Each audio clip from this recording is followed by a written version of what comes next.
Good afternoon, Harlem and Harlems of the world. I am Terri Wisdom, and this is Harlem Network News.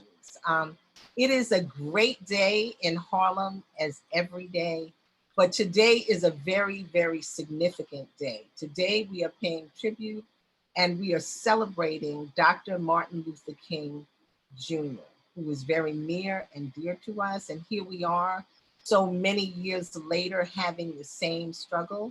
As many of you know, Harlem Network News is a new media platform. We started at the onset of COVID, and it has been so critical, just bringing the news to the people, telling our own stories, because often our stories are just not told. So, or if they're told, they're not told in the right and correct way. So what we've been doing is incredibly significant. We're on Facebook, we're on Instagram, we're on YouTube, Clubhouse, Twitter, and we're standing strong and holding our own. It's almost 2 years. So without further ado, we have many of our Harlem guests and stakeholders and community members and artists here with us today. But first, I do want to give honor and praises to all of the ancestors, of course, leading with our Reverend Dr. Martin Luther King. We lost our incredible Sidney Poitier this week, who actually was really a great part of the movement. He and Harry Belafonte raising money and actually, walking on the marches, even with their stature. I want to also pay tribute to the great Lonnie Greene, who I'm friends with all three of her sisters. So, but just a powerhouse in her own right. And of course, all of those who left us in 2021 and top of 2022, and of course to my son, Ali Wisdom, Columbo the Shining Star, who left us on November 5th to gunshot. And obviously that's not a strange fruit for our community. It is strange fruit, it's the new strange fruit. So without further ado, we're gonna go to our assembly member and our Reverend Al Taylor to start us off in prayer. Thank you, Sister Terri. Thank you. Let us look to the Lord. Heavenly Father, we just give you thanks. Your word declares that in all things we ought to give you thanks. So we thank you today, Lord, and we pray your presence in this space today, Father. We ask that you would minister to each and everyone that's on this space, whatever social media they're on, if it's a call-in, Father, Lord, you know the needs of your people, Father, and we thank you for the legacy of Dr. King, and Cindy Poitier, and so many more. And Lord, we are also grief-stricken about the death of our young men so early. And we just ask that you will continue to strengthen our sister Terri and so many that are bereaved right now in our communities, Father. Just encourage their hearts. And as we spend time in this space, we ask for your presence, that you will continue to encourage us, that you would actually stir up the gifts that you've given each one of us to step into that space, to be a Dr. King, to be a Cindy Poitier, and so many more that has a voice, or that have lent their voice to the civil rights and allowed us to be in this space today. We just give you praise and we thank you for it in Christ's name. Amen. Amen. Okay. Amen. And just adding to that, because there's been so much loss, so much death, all of those that lost their life in the Bronx, to the young sister that lost her life at Burger King. We have another member from the mosque on 116th that, Fatima Muhammad, that lost her life in childbirth, and the child survived. Her janaz was yesterday. So we just have much loss in our community. So we do know that just waking up this morning is a very significant thing. Because if we did that, then we can just march forward. And, it's really in the glow of our ancestors that we're able to be here and stand strong with the stock that we have come from. So we are going to go to song. I see that Terri Davis is, are you with us? Yes, okay. I'm with you. Okay, all right. So we're going to go to Terri Davis and the anthem and then a little discussion. And, you know, we got you, LeeOlive, at the appropriate time because there's a story to that. Okay, Terri Davis, thank you. If you want to join in, join in. I want to just say greetings to everyone and happy MLK Day to you. Lift every voice and sing till earth and heaven ring. Ring with the harmonies of liberty. Let our rejoicing rise high as the listening skies. Let it resound loud as the rolling sea. Sing a song full of the faith that our dark past has taught us. Sing a song full of the hope that our present has brought us. Facing the rising sun of our new day begun. Let us march on till victory is won. Stony the road we trod, bitter that chasing rod, felt in the days when hope unborn had died, yet with a steady beat have not our weary feet come to the place for which our fathers died. We have come over a way that with tears has been watered. We have come treading our path through the flood of the slaughter.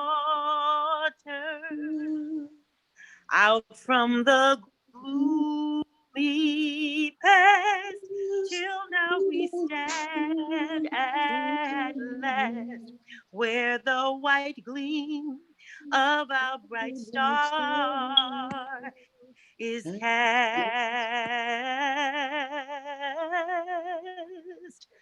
God of our weary years, God of our silent tears, Thou who hast brought us thus far on our way, Thou who hast by thy might led us into the light.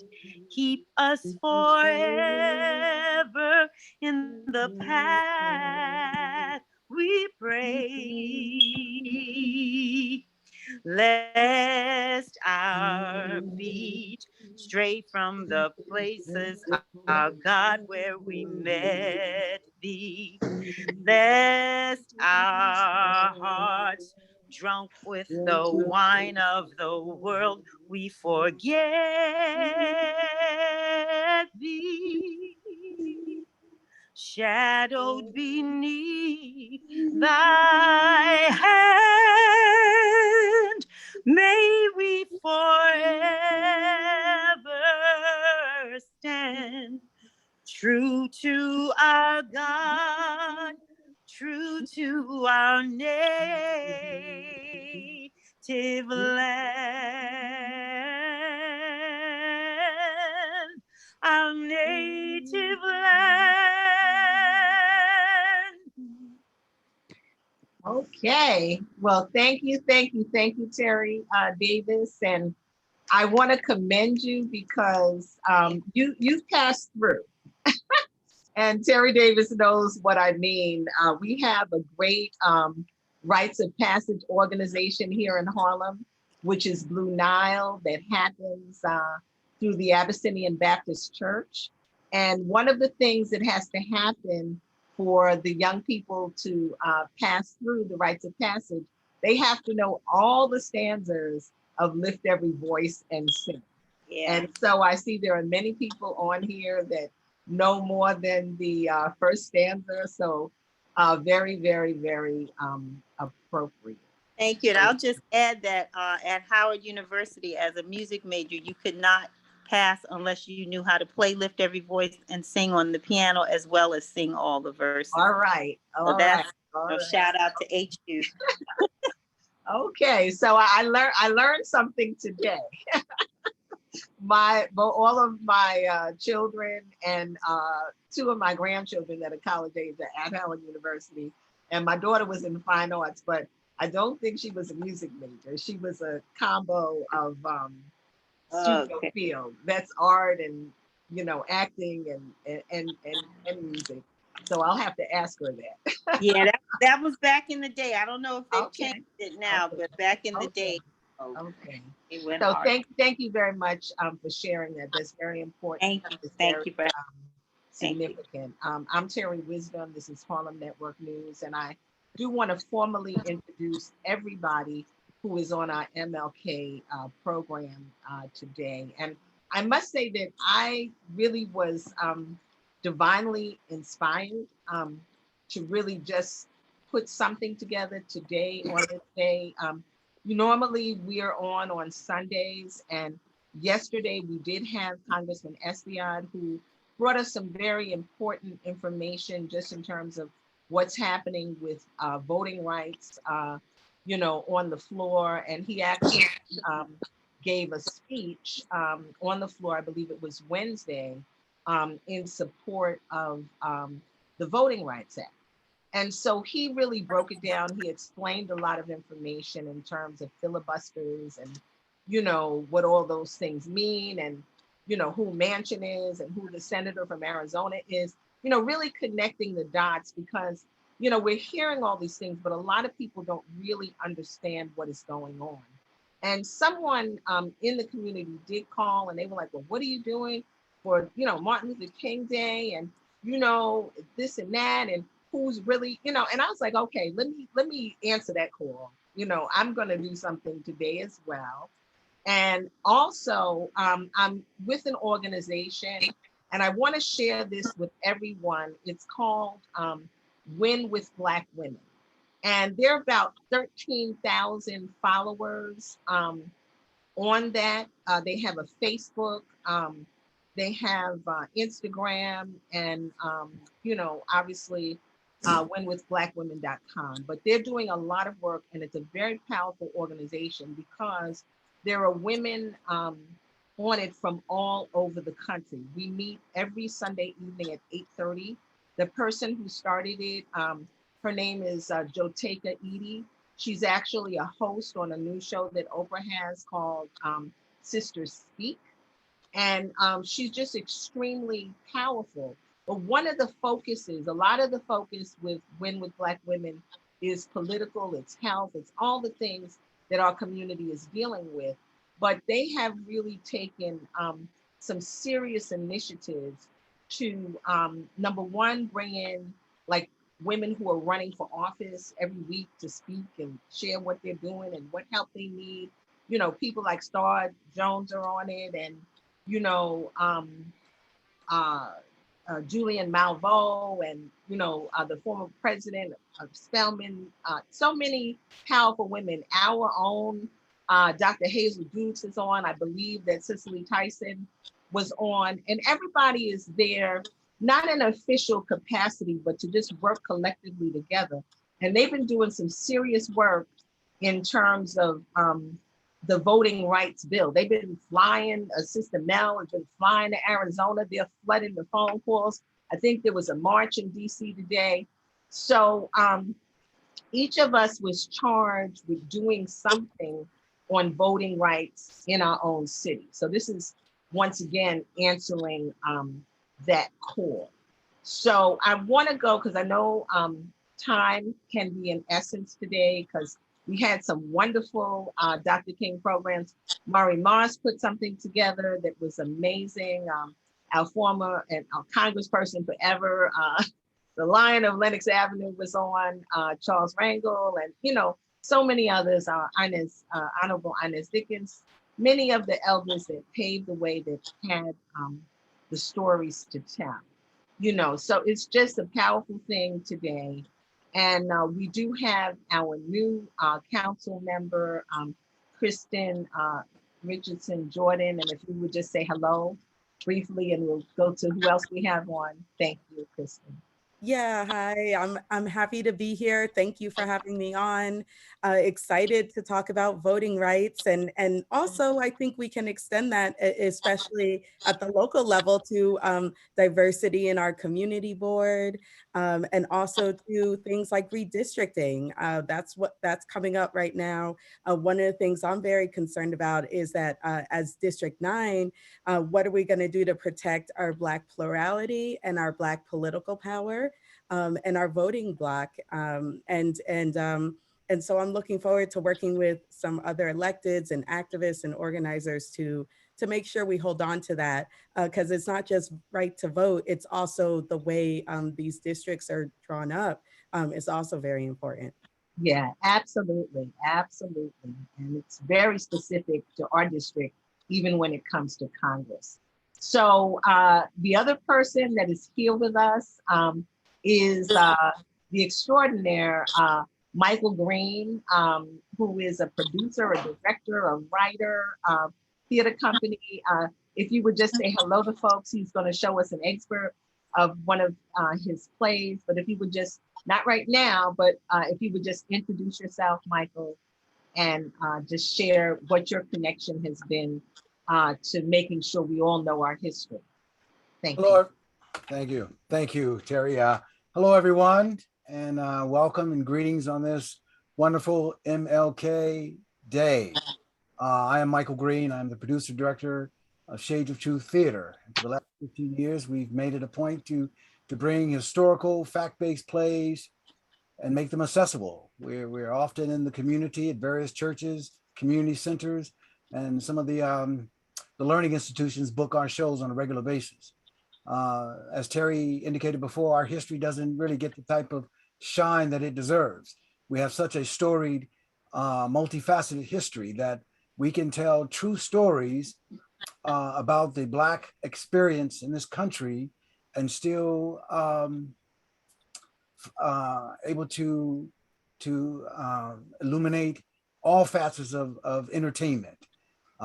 You want drama, you want science fiction, you want romance, you want thrills, and I mean, even when you look at what they did with the Black Panther or Wakanda, we've got some real life stories to rival even that. So we have just having begun to really skim the surface of just how wonderful and illuminating our true history can be. So any opportunity to sing a song, to tell a story, create a movie, is an opportunity to tell a real, engaging story about our true history. And MLK remains one of our favorite subjects to cover. I personally have read quite a bit about Dr. King's life and legacy, and we've done several shows to honor and illuminate him, as well as Malcolm X. So these men were one of a kind, and their legacies should always be somewhere current. Whatever our platforms, whatever our cause or mission, there's something that they did or something that they said that we can reflect on. So we all stand on these broad shoulders of men like King and Malcolm, of course. And so that's part of what we do, along with our strategic partner, Boza Rivers. We're delighted to bring these stories in and everywhere. we make it a point to be able to perform our shows in non-traditional spaces. So people who don't think they can accommodate theater can. Just give us a call. Okay. Well, thank you so much. And before I can't go forward without saying that a few years back, and we did it a few times, the theater company and Michael Greene did an incredible play called Black Wall Street. And honestly, at the time that he did the play, a lot of people weren't really familiar with the story. And it was done at the Dr. And initially, I think when I saw it, it was done at the Dr. Betty Shabazz and Malcolm X Museum. And it was just so powerful. But it was just the first time I heard about Black Wall Street.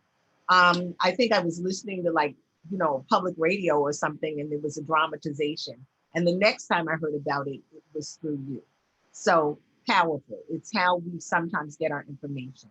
So I just also want to introduce our Reverend Al Taylor, our Assembly member, Reverend Al Taylor prayed us in. And if you would just share a bit. And we're honored that on this day, because like I said, we've had so much going on. We had and it's more ones that I don't even know about, but we had a great meeting with Mari Moss this morning that our Congressman Rangel was on, and many other of our public officials, including Reverend Al, our council member, Kristin. And then, there's something really big at NAN today, where many of our new elected officials and everybody's over there, so if you missed that, I'm sure you can pick it back up on their Facebook. That's the value of the social media at this point. So Reverend Al, if you would just, give the greetings, share a little bit about your MLK. Sister Terri, thanks be to God for technology as I am able to join you all here. I am in Albany. I wanted to get a leg up on the snowstorm because I wasn't exactly sure what it looked like and what they were forecasting yesterday. And my wife and I were together for New Year's Eve, and we went into Virginia, and we were, just milling around. We said, oh, and January 2nd, a snowstorm was about to break out. And so we're like, well, why don't we just go back Monday? And, because the crowd will be over. My wife said, no, let's go now. So she was right. Not the first time she's right, but she said, let's go. And I left. And when I looked at the news, we got back to New York like 1 o'clock that Monday morning, but that traffic that happened on that corridor along Washington, D.C., I didn't want to experience that on 87. So that's why I'm not at NAD today. But there are a lot of exciting things that are happening in so many different spaces. So let us celebrate MLK and wherever we find ourselves. So thank you for hosting. You're doing double duty yesterday and today. So we certainly appreciate it. I don't know what much more to say about me other than that I'm in it for the long run. I'm a country boy from North Carolina, raised in this city. As I said on the other platform, my grandmother was a superintendent. Well, she was a super. Back then they called them super. Now they're superintendents and all these other different things. And, and I lived in Harlem all my life. I lived in the building right next door. My sister was a babysitter where they shot the movie Claudine. So for me, history has always been this rich place. You're watching Grave Digger Jones and Cotton Comes to Harlem going down Edgecombe. And and so the history of Harlem has been vibrant. And right now, and I want to thank the councilwoman, she mentioned about the redistricting. We've got to watch that. And we have to stay woke. And there's some things we just can't do right now, but we need to do the best of what we can with what we have. We've always been hospitable and inviting, but not to the point where I can't live where you live because you live where I used to live. We got to look at that narrative and be really careful about it. I remember 10, 15 years ago, they were talking about affordable housing. It just said, oh yeah, affordable housing. But then it shifted. It wasn't it was affordable. So if you're on the east side and you want to spend 1.2 million for something, you come up in Harlem and you can get it for dirt cheap. Why is it possible? And then if you were living on the west side and you don't want to spend that kind of money over there, well, just come on up to Harlem. And I think when we had 9/11, it just pushed everything in a big way. Like, I don't want to live down there anymore. Why? Because they come to hit that. So now we just come on up north. And one of the things I've watched over the history of our time is that when you see other folks with their little children and they're in our community, they're here to stay. When you see them at the community board, they've now started to invest. And we fuss and argue over things, but we don't participate in them. If you're not at the table, then you're going to be on the menu. And the only way to change that is participating all day long. That's a short. Okay, well, thank you. There are no shorts here in Harlem, so that's okay. Terri Davis, who has passed the rites of passage and graduated from Howard University, knowing all standards. If you'd just like to say hello, Terri, you need to adjust your camera. Hello.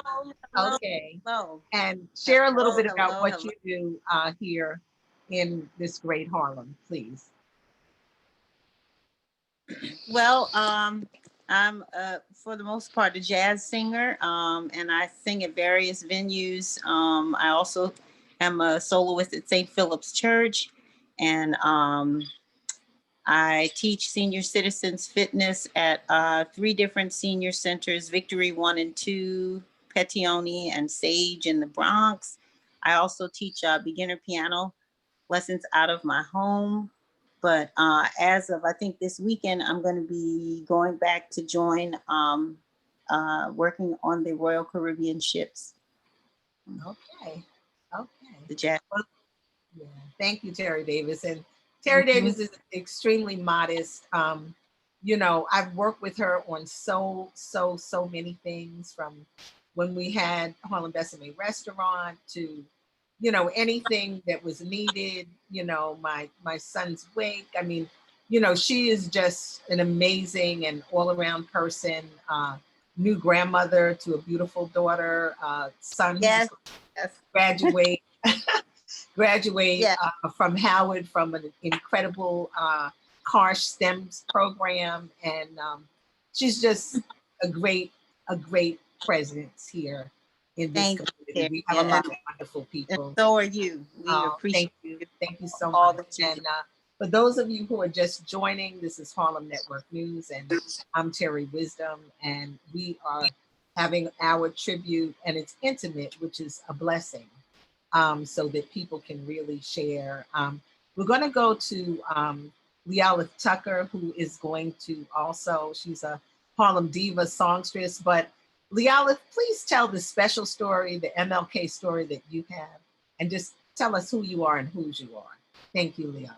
Okay, well, I'm a community artist and an activist as well, and I'm the daughter of a community activist and a community pastor. The church that's now on 116th Street between Lenox and Fifth Avenues, across from the Mist, used to be my grandfather's church. It was called Walker Memorial Baptist Church then, and I grew up in that church and started singing when I was 3 years old.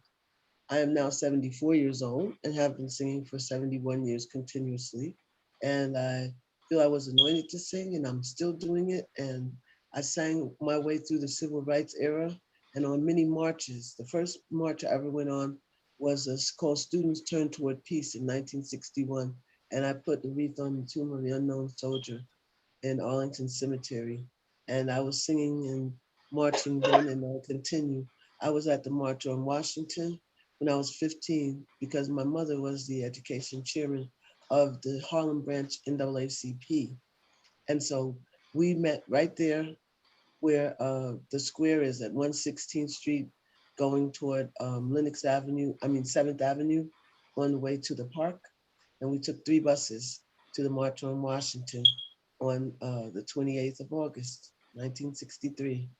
And on the bus I was on was Autherine Lucy, one of the Little Rock Nine. And at 15, I was very impressed to meet a girl who had been, I think, only 11 or so, maybe 12. And she had to have federal troops to take her into a school because she was Black. It was really amazing to me. I later on got to be in North Carolina and actually experienced watching the Ku Klux Klan have a victory parade down Main Street following the death of Robert Kennedy, JFK.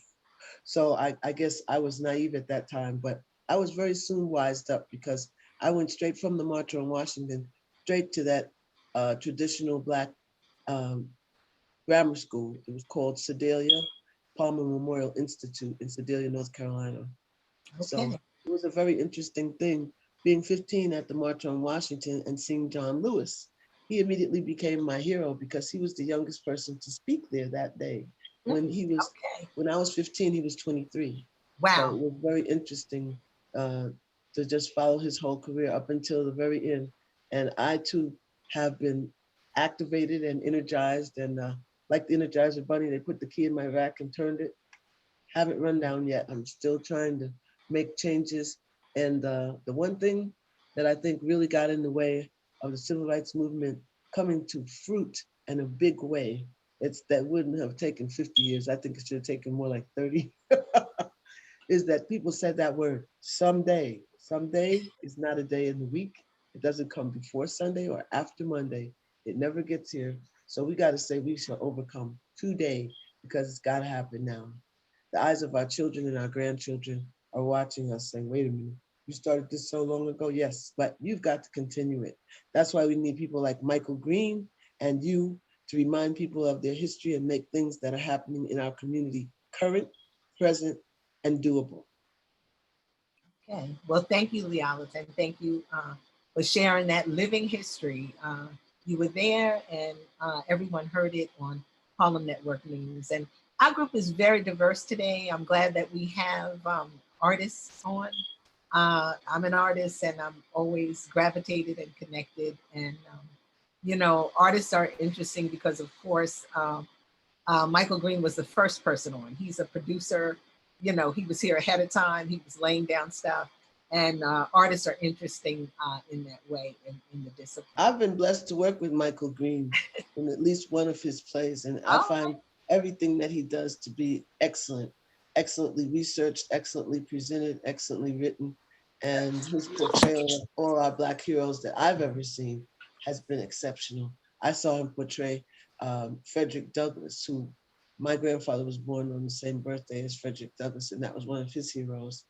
So it's just been a wonderful journey to be here with you, with Terri, who we've worked together at your place at Esplanade before. Yeah, it's just a wonderful day, and thank you very much for including me.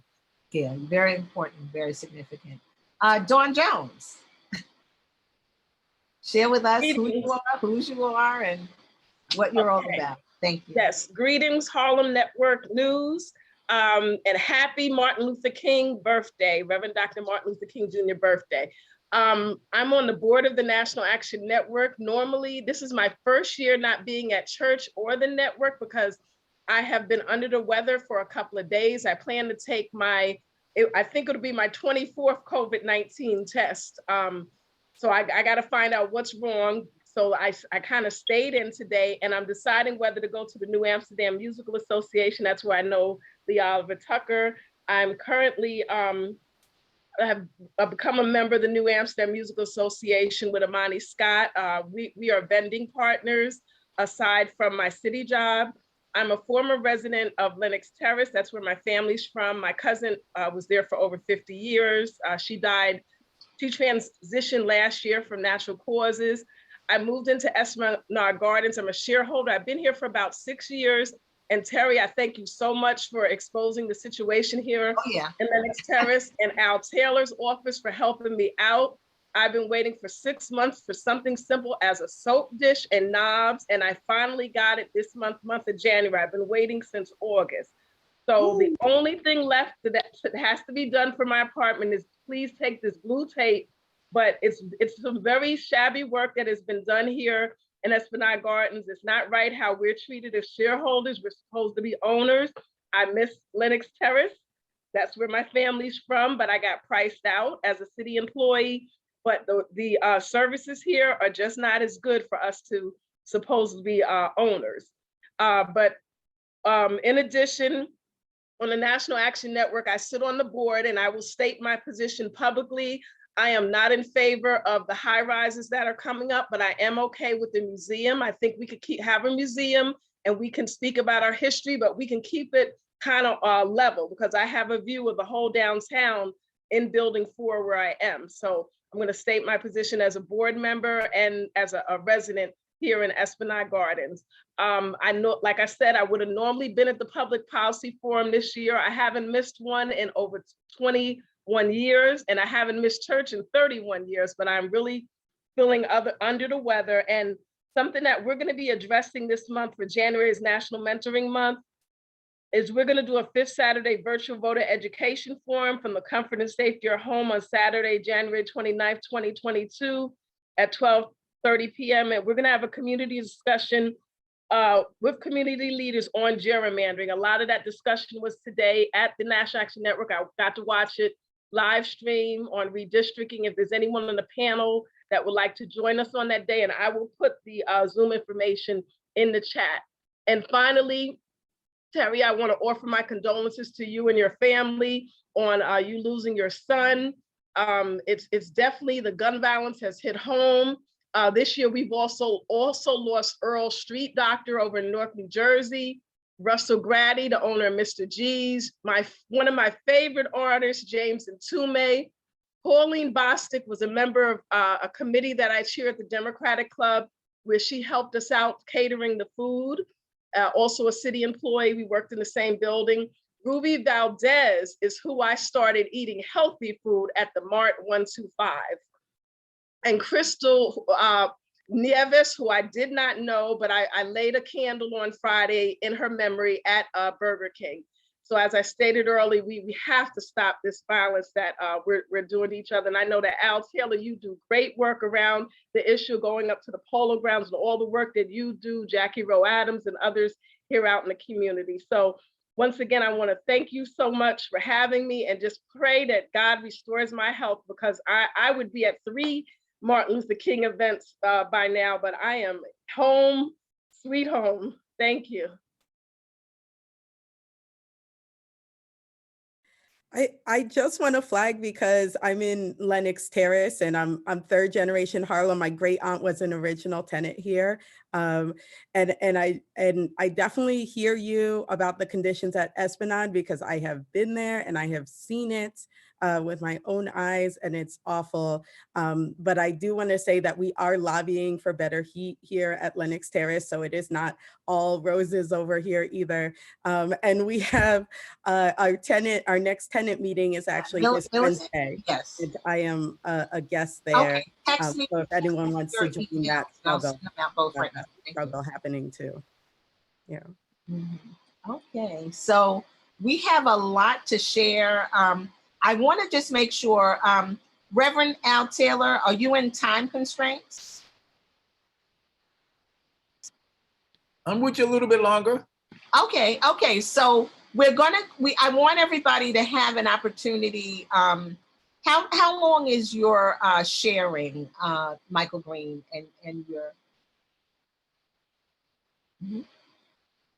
Can you hear me? Yeah, I can. The trailer is 6 minutes. Okay. So do people have 6 minutes to see the trailer and then resume the conversation? Reverend Al Taylor? 6 minutes, Dougie Fresh. Okay, let's get it. Okay, so I'm Terri Wisdom. This is Harlem Network News, and we have a super treat for you. It's an excerpt of a play by Michael Greene. If you want to introduce it, tell us the name of the play, what we're going to see when it's coming up. I'll make sure that we also are going to have our flyers in my Instagram, Facebook, and everything. But let them know, and then you can go ahead and share the screen.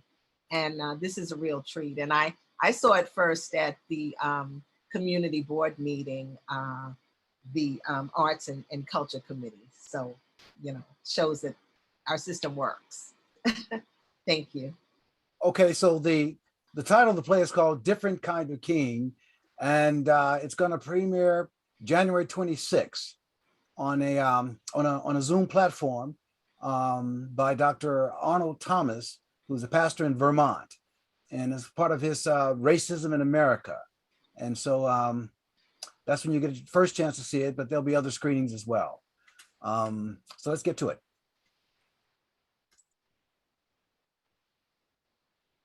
Okay, where? Oh, I think I need to make you the host. Let me do that. Yeah. Okay.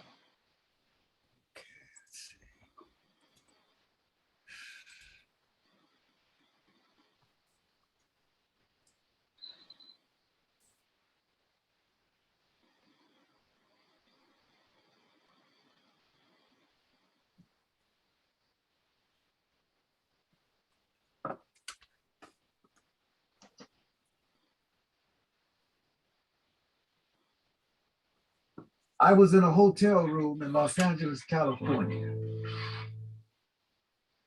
was a Thursday, about 4 p.m. I woke up in a sweat from a dream I couldn't remember.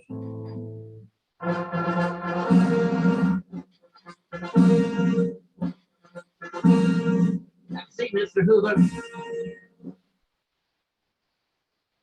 So what can I do for you? I tried to warn you that King was never your friend. I'm sure you've read the newspapers for the latest updates about the speech. I've done nothing but read about that speech since last week. It was as if something sucked all of the air out of the room and the walls were closing in. Had to get out. I put on clothes, it didn't matter what. I walked outside and walked in no direction, but no place to go, but a hurry to get there. Tears were forming and trying to fall from my eyes, but were held in place by an anger that surprised me. I knew this could happen, but I didn't think that it would. Martin Luther King represented the best chance for America to do better. Chance for America to do better. America's best chance to do better. After everything I did for him and his people, passed the Civil Rights Bill, got that Voting Act bill done, I've done nothing but eat and sleep civil rights for the past 2 years. I thought we had an understanding, huh? His words kept coming to me, flooding my mind, but they didn't sound the same. I have a dream. Martin Luther King is a dangerous threat to national security. We have more than enough evidence to prove that he is a communist sympathizer. Martin, I think you should stop whatever you're doing right now and read it. So I take it that you've already read it? I have.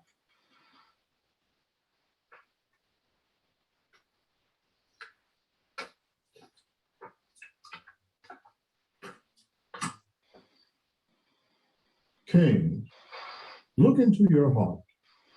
You know you are a complete fraud and a great liability to all us Negroes. You could have been our greatest leader. You are no clergy, and you know it. Your end is approaching. You are finished. This is the tape that came with the letter.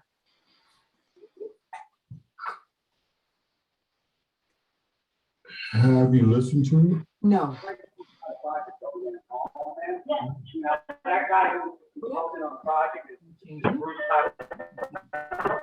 It's a disgusting. I know him. It can only be worse.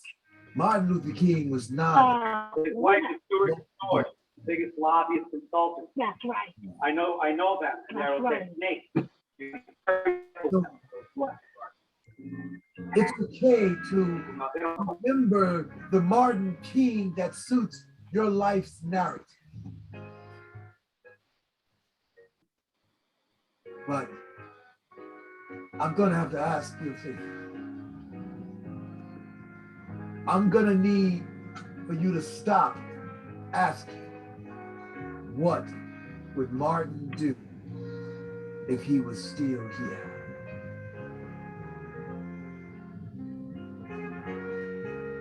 Stop asking that question. Well, why, if Martin Luther King was still here, things would be a whole lot better.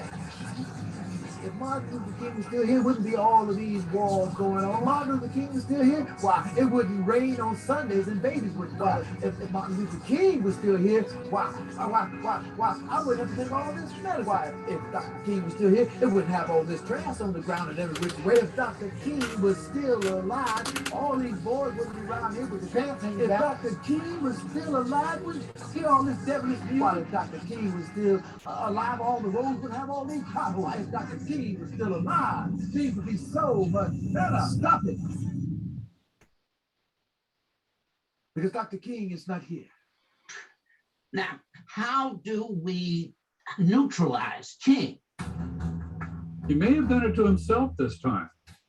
Our latest intelligence tells us that he has lost a significant amount of popularity and support. Well, so have I because of this. Let me tell you that my love and commitment to you have not wavered one bit. When we first met, I had a sense that we were brought together for reasons beyond our individual needs or wants or desires. You asked me to marry you, and I said yes. I leave you with this. As I've traveled around the country, there seems to be an urging for Black people to discard their history, to let bygones be bygones, to forget. How can you forget that which you've never adequately known? Ha!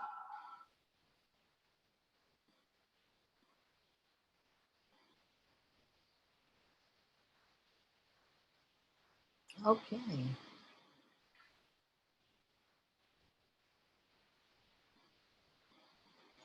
Okay. Well, thank you, Michael. If you just want to share a little bit about what excerpt, thank you so much. Okay. And for those of you who are just joining, this is Harlem Network News. I'm Terri Wisdom, and we just had a very powerful clip of a play that's coming up on Dr. King. So just share a few words, Michael, and now we're going to get down to the business of the voting rights bill, and we'll hear from our public officials. And we also just have two of our, right now we're not seeing them, but they're two of the backbone of the Esplanade Gardens community. Ms. Millicent, Reddick is on, and I believe Gloria Lowe is coming on also. So we have a good cross section of Harlem. Okay, so if you just share a little bit, Michael, and we're going to get down to the business of not looking at what would happen if Dr. King was here now, because we're here and we have to take that baton. So go right ahead. Thank you. Okay, so what you saw was a trailer of an hour-and-a-half presentation. So you saw various scenes, not one particular clip. So, again, I invite you all, if you have the time, to join us on January 26th. There'll be detailed information. There's a digital flyer that's available to be sent out, so you can tune in on the 26th at 7 p.m. Again, the biggest question is when it says a different kind of king. For those of you who have studied King in those last years of his life, knew that he was increasing his level of demonstration. And I think at the core of the piece suggests that had King lived, he would have employed a very aggressive form of nonviolent direct action, something we haven't seen in this country. And when he said, before he died, that he felt that he had integrated into a burning house, was just the beginning. So the play allows us to, take King off the stamp, look beyond the statues, beyond all of the elements that attribute to his legacy, and look at what is left to be done. And it's in our hands to do it. Okay. So this is Harlem Network News, and I think that's a great segue to the business at hand, because right now, on the floor of Congress and the Senate, we are dealing with the voting rights bill, and it's dealing with all of what we talked about, gerrymandering. If you just came on, everybody mute, but I'm going to let Reverend Al just connect that to Harlem and ideas and what we can do. And then I'm going to go to our And I'm going to soon stop saying new council member, but our council member, Kristin Richardson Jordan. So Reverend Al. Thank you. Thank you so much. Because wow, Michael, thank you. That was amazing. And the question is, and it's always relevant, where would we be, if King were here, but he's not. And I think what people oftentimes forget is that he was not as popular as he is today as he was then. There were a lot of people that didn't receive his message, no more different than the folks that didn't think that President Obama could be president. I mean, they would have people in his corner, like, don't rock the boat. There were people that just couldn't imagine, they couldn't fathom that this could become a reality. And we're still there. I think when you look at Dr. King, and I think he was in New York about a year before he died at Riverside Church, and he had now weighed in on the Vietnam War, as well as the war on poverty.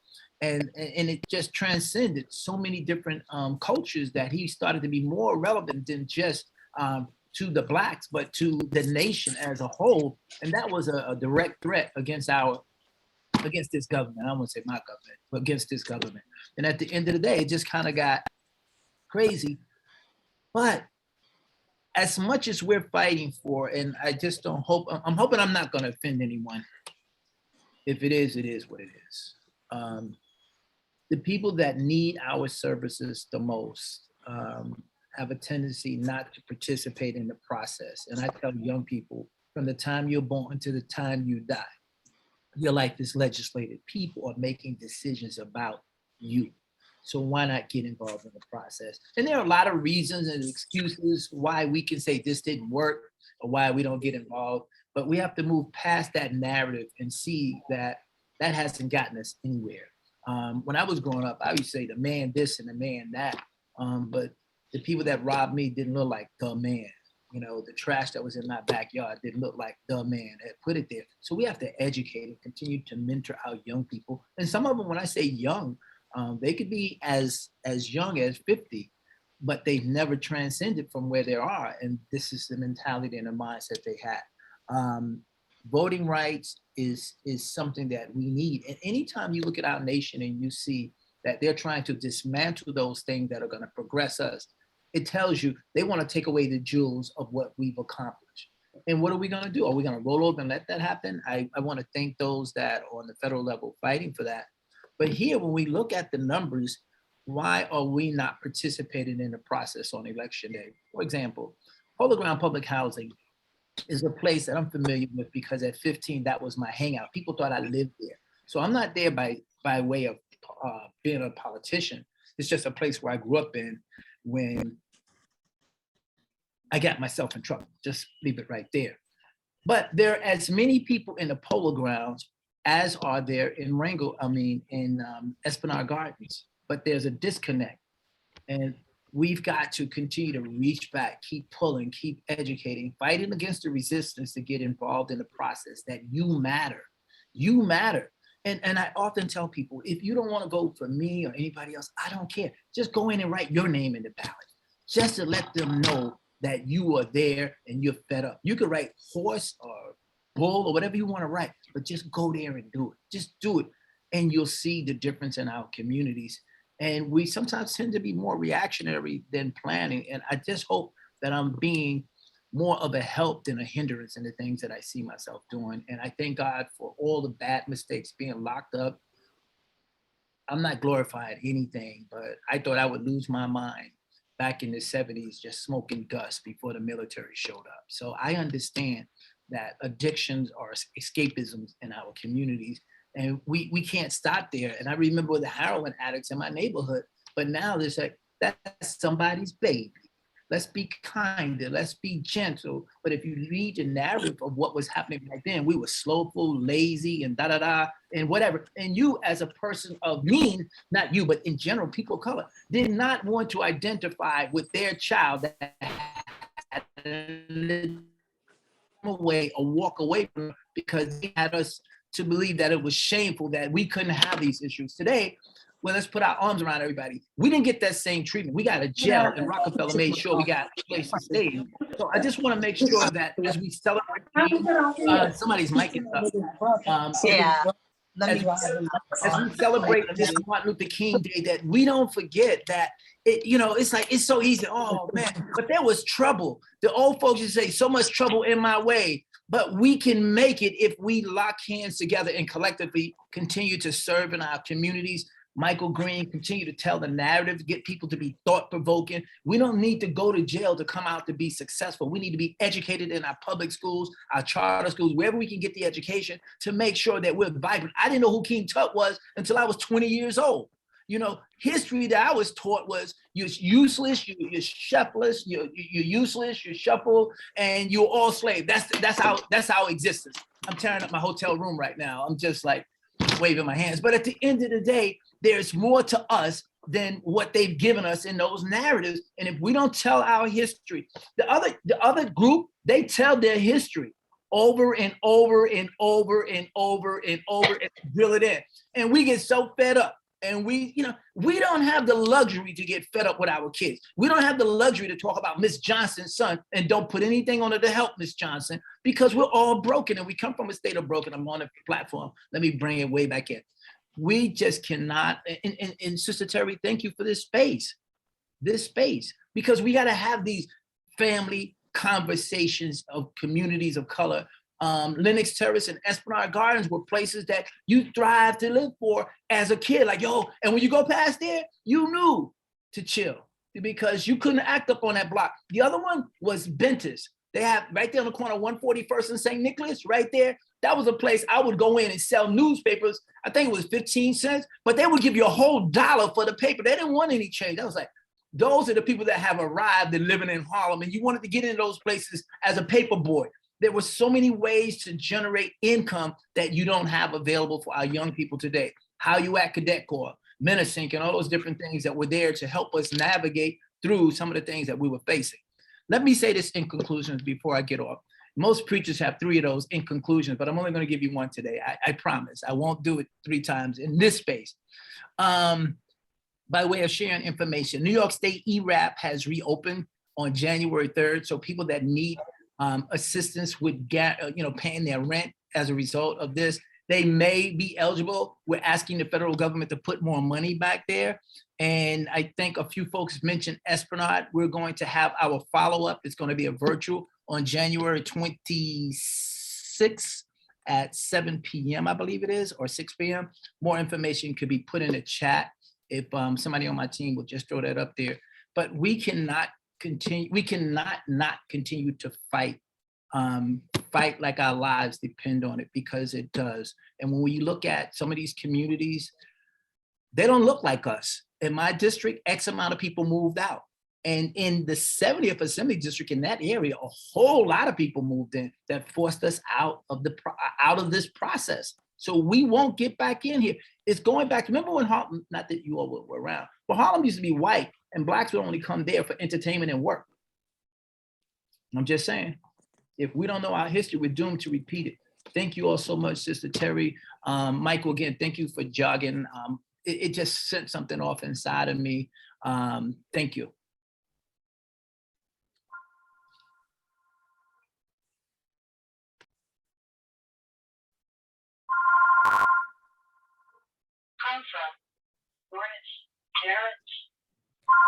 Terri, you're on mute. We can't hear you. Terri, we can't hear you. About that. Okay. Thank you so much, Reverend Al Taylor, for sharing the story. I'm Terri Wisdom.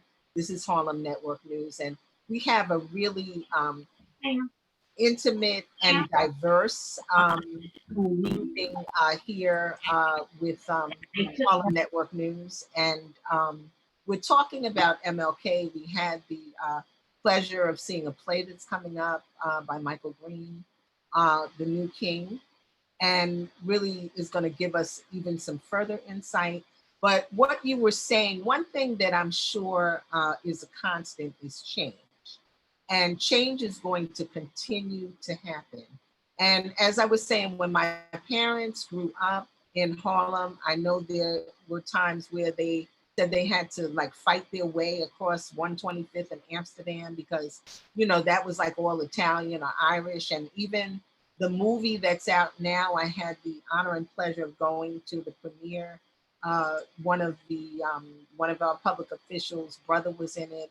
And West Side Story, I never realized seeing it, you know, as a child or as a young person, that was really about how they rolled down all the buildings on the West Side to build Lincoln Center. And a lot of people were displaced.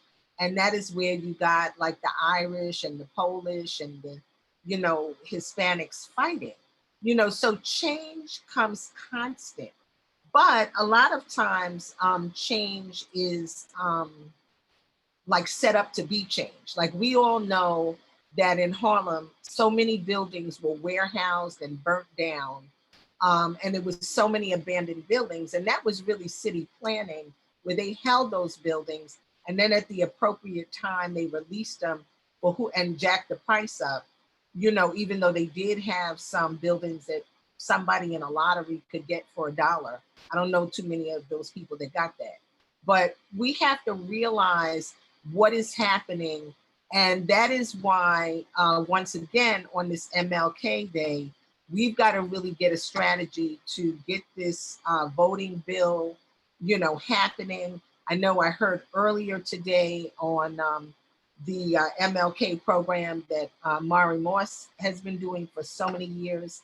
And really there was a segment, and I can't paraphrase it properly, but where Dr. King said a lot of times, you know, people are just so overwhelmed and they don't feel there's anything that they can do, that they just then become complacent and they don't do anything. And I think that that is kind of the time that we're in.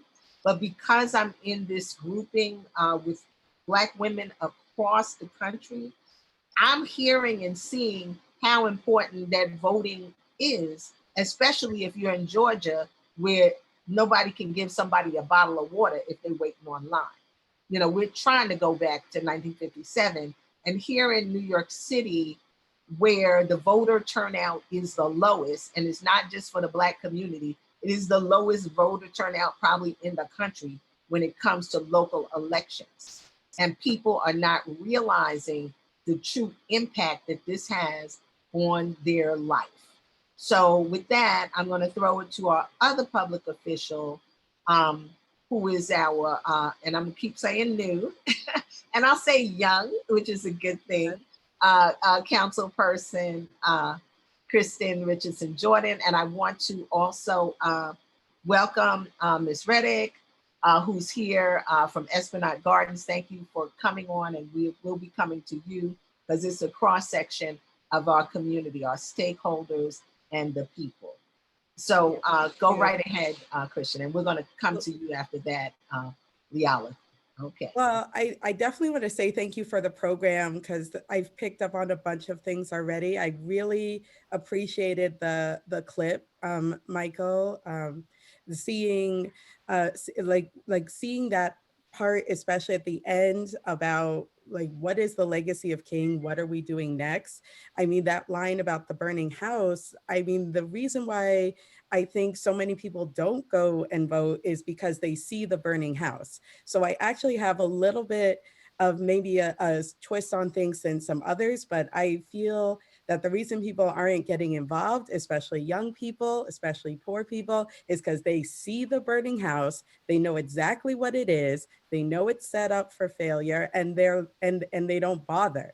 And they know that they have at times, let's just be perfectly honest, at times electeds who are upholding the status quo, and who, even though at times they may look like us, are also upholding white supremacy. So because people see the burning house and they see what folks have been doing for so long, and they see where we are and how we got here, they're like, well, why should I even get involved? It all just seems rigged anyway.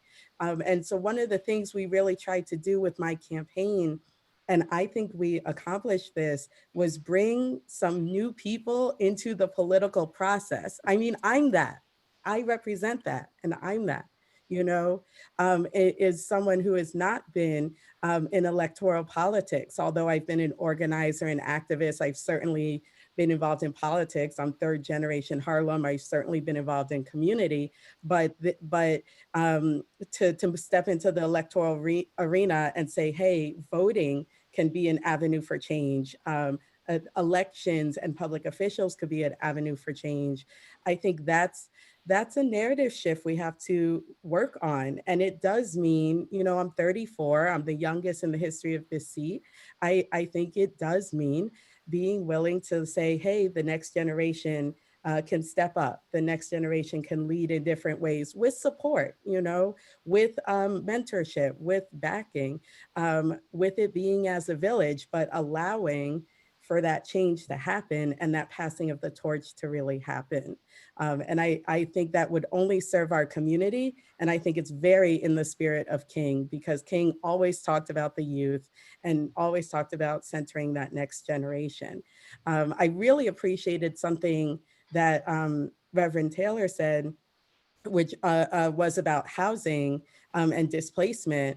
I know, I don't know all the stats throughout the city, but I know for us in Central Harlem, we lost 10,000 Black residents of Harlem. So we're talking about that having a huge impact on the community.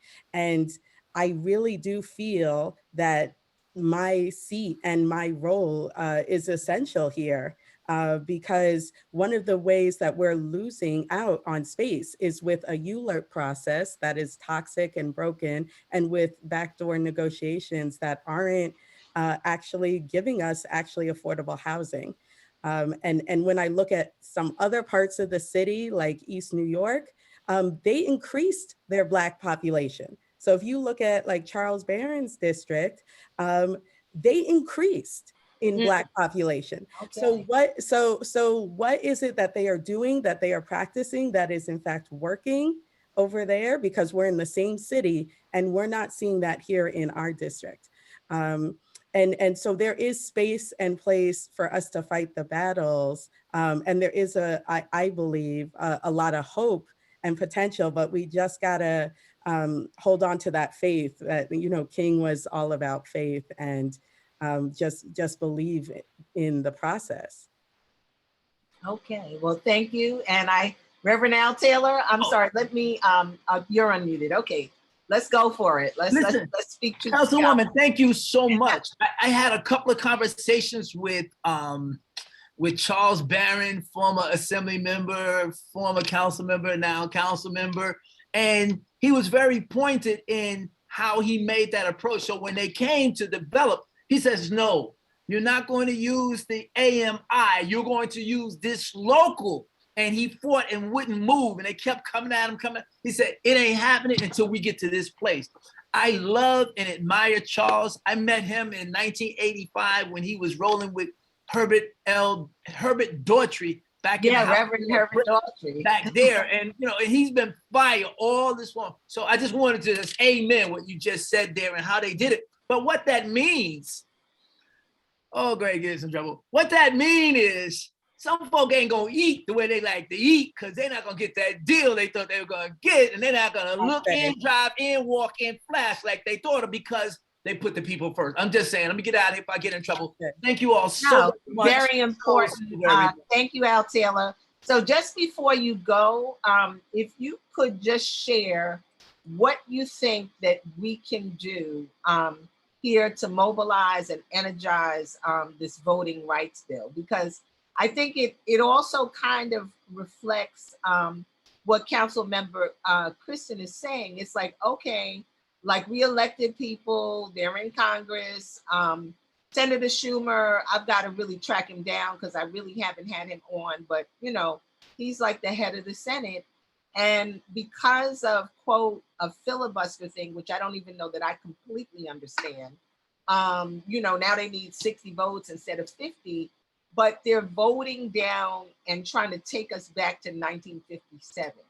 What can we, the citizens, do about it? We're marching, you know, obviously we had a civil war. I don't call it an insurrection, but what can we do to just push this envelope and make change? Because the people who's, you know, neck to foot on is us. Okay, it's us. So what can we do? Because all of this impacts us greatly. Okay, so the councilwoman and I did not have a prior conversation where we agreed to agree with each other. Okay. It's just what it is. I think it's important that we fight and strengthen our voting rights. And I honestly think they need to do it on a federal level, because it takes away from the states such as Alabama, which was Arizona, which I lived in there when I was in the military, was the last place to sign on for Dr. King's birthday. That tells you something right there. But so if they got to do the filibuster to get it, it is what it is, because we weren't at the table when they started putting their foot on our neck in the beginning, when they concocted this way back then. Mm-hmm. But that's important. But even more important is, how do we get engagement of our young people? Because if you don't use what we're fighting for, it's useless in the first place. You don't win the narrative. So someone like a Dr. King, someone like a like a Malcolm X, right? Marcus Garvey. Why is it in the community of color, we only have one leader? Who's controlling that narrative? Is that true? No, not at all. But we buy into this one person, and then they say, well, that's your leader over there. Oh, heck to the no. I'm not saying I disagree with the person. I'm just saying, who anointed them king? That same media that acknowledges them and pull them up will be the same one to tear them apart, and we'll look at them and let them roll over. David Dinkins lost the election because we did not come out to vote. He lost his re-election because we did not go back to vote. And what we looked at was, he rolling with them and other people. The man was there 4 years. The man before him was there like almost 12 years. And all of a sudden, there's one thing, and we don't go. So if you look at the votes, and I just have to show this just to say, and I'm not talking about the ones that are not engaged. I'm talking about the voters, the ones that were your average voters, the what do you call them? Your prime voters. Mm-hmm. They left that man.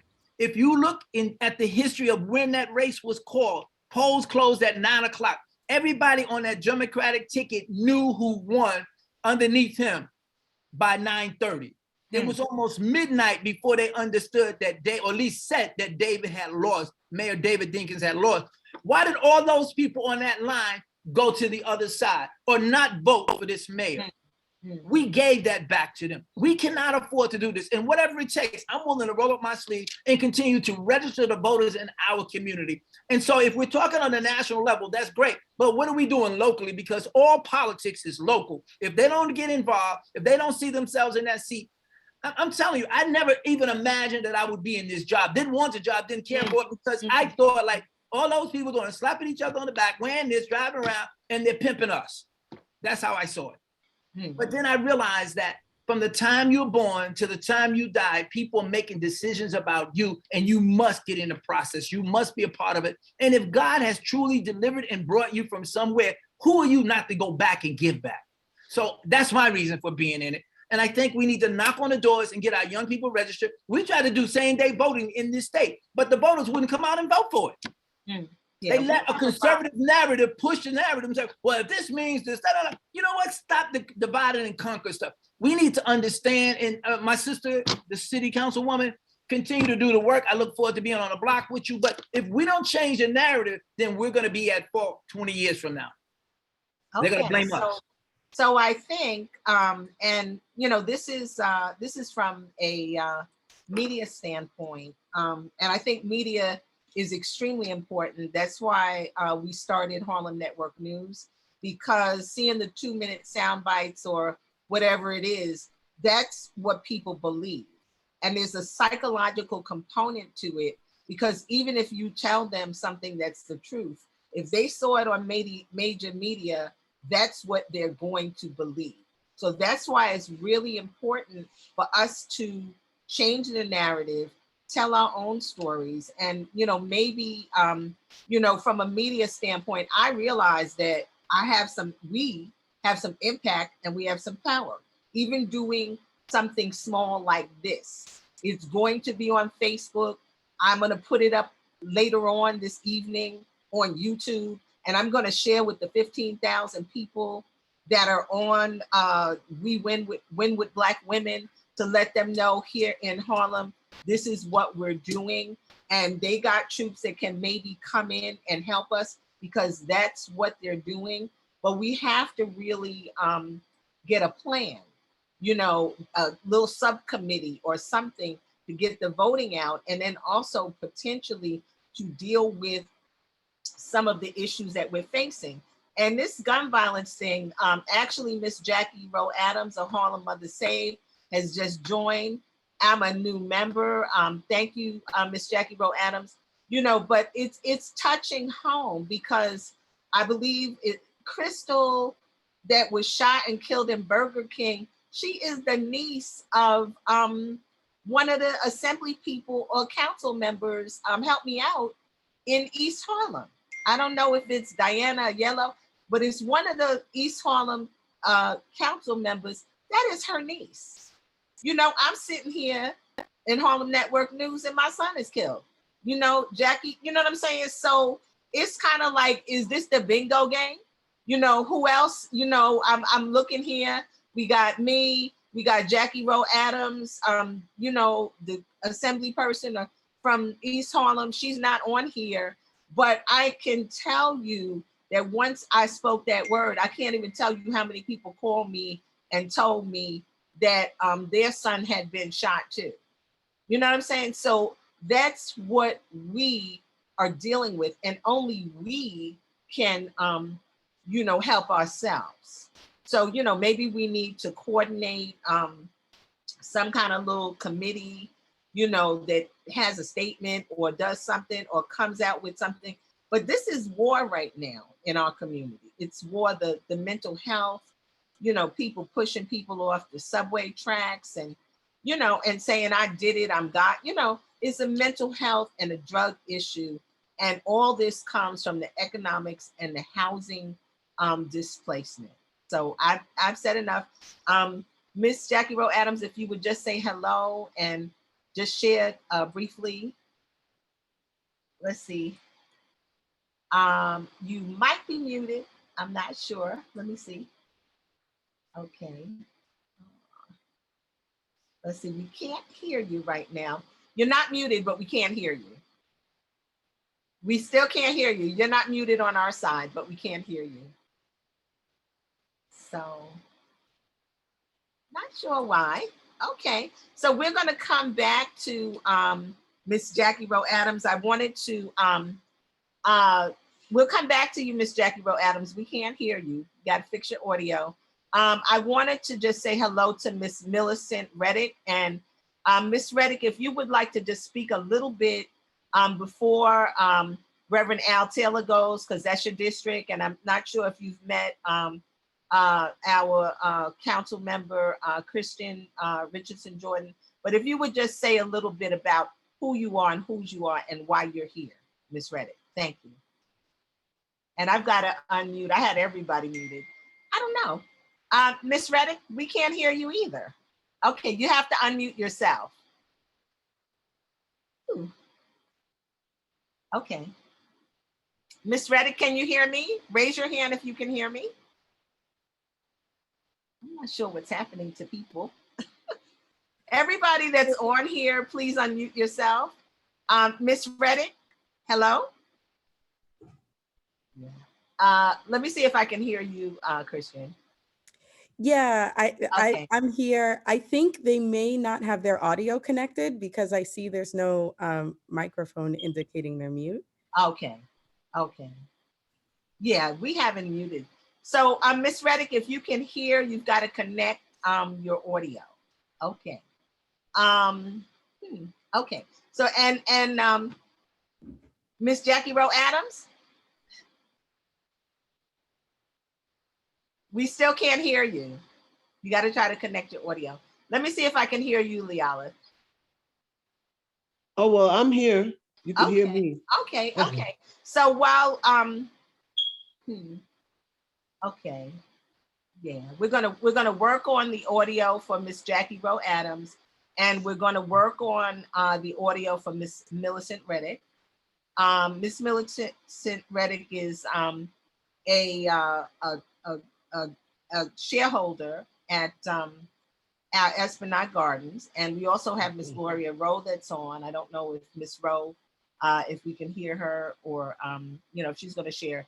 But while we're giving them an opportunity, because I know we're a little bit into our time frame, but Yes. I heard a story, another Dr. King story, and that story was that as Dr. King was standing on that balcony at the Lorraine Hotel, which was a Black hotel, and if anybody does get the opportunity to go to that National Civil Rights Museum, I haven't been there in a while, but it was a powerful experience as you walk through and, you know, you're in the lunch counter, the bus situation, and it's very interactive. It was very ahead of its time. And then you go up into the room where Dr. King was, and the teacups and the, you know, bedspreads and everything, the cigarette butts are all there. And then you walk out on the balcony and you look over at the car. It's, I can't even describe what that feeling is, but it is my understanding that as he stood on that balcony, okay, Miss Reddick. Can you speak, Miss Reddick, now? We still can't hear you. I don't know why. Yeah, I'm not sure why. We're gonna come back to you. We're gonna come back to you. I hope you can hear me. But in any case, as he stood on that balcony, and I forget who he was talking to, he was saying the lyrics of Precious Lord, Take My Hand, and that is when he was shot and killed. So LeeOlive is going to share that song with us, and we pray that by the time that song is finished, we're going to be able to get Miss Reddick and Miss Jackie Rowe Adams. I'm going to call you all on the phone, and hopefully we will be able to get you back on track. LeeOlive, right. it's your world, and if you'd like to share a little bit prior, that would be great. Well, I was just watching on BNC, and they were talking about the fact that he was in the room with Andrew Young and his brother A.D. King, and they had been horsing around and having a pillow fight, and they were getting ready to go to dinner. And so he came outside, and he was just came upstairs to get his jacket, his suit jacket, to go to dinner and to change his shirt. And that was when they got a beat on him and assassinated him. So here we go. Precious Lord, take my hand, lead me on, let me stand. I am tired, I am weak, I am low. Through the storm, through the night, lead me on to the light. Take my hand, precious Lord, lead me home. When my life grows drear, precious Lord, linger near. When my life is almost gone, at the river I stand. Guide my feet, Lord, hold my hand. Take my hand, precious Lord, and lead me home. When the light grows drear and the stars appear and the day is past and gone, hear my cry, hear my call. Hold my hand, Lord, lest I fall. Take my hand, precious Lord, and lead me home. Precious Lord, take my hand, lead me on, and let me stand when my life is almost most gone. Hear my cry, hear my call. Guide my feet, lest I fall. Take my hand, precious Lord, and lead me home.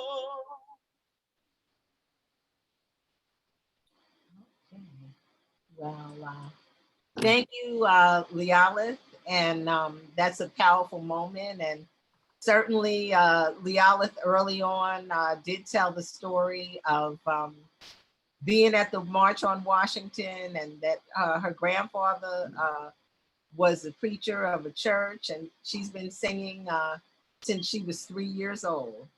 And we can certainly tell, and we can see from Michael Greene and Terri Davis and LeeOlive that the arts and activism go together. And certainly our new ancestor, Sidney Poitier, you know, and also Harry Belafonte and many others, Cicely Tyson, all very much Mr.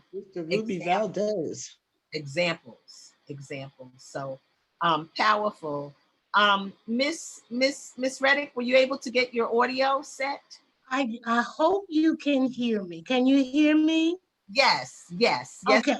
All right. So now we're on board. I don't know what was going on. That's but okay. At any rate, I just want to say to Miss Tucker, thank you. Beautiful. I was so busy in the moment, I did not identify your gender properly, so please forgive me for that. But thank you for your song. I did appreciate and love it. Very welcome. Thanks for the To opportunity. Al, to Kristin, to Dawn, to Terri, to all of you guys who I've been in the trenches with, I want to say Happy New Year.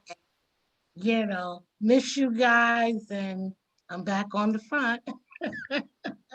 Anyway, let me just state, I'm all over the place, guys. I've had auto trouble, so I'm having a car towed, all that while I'm doing a radio show, but I'm here.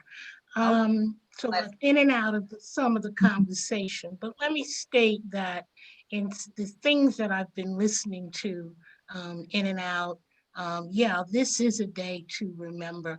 I was a young woman when I was in the 60s, a young adult, when I began to know who Martin Luther King was. And by the time that I could probably be involved to some degree, he was over there at that level. And I do feel as though many of the young people do not know the history of who he was, what he means to us today.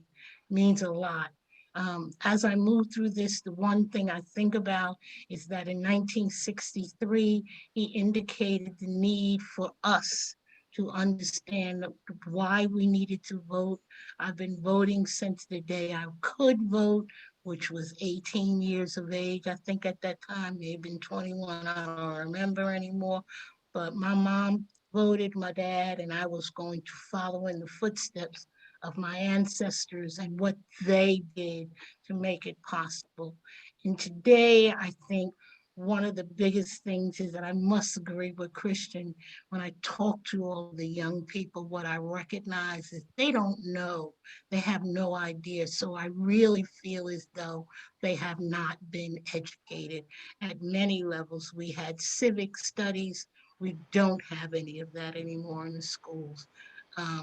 We participated in events that, showcased us no matter where we went. I remember being in high school, and we would have, and this was during the time when the Beatles first came, we would have events where the children's choirs participated around the city and, whatever. All those kinds of things have been cut out.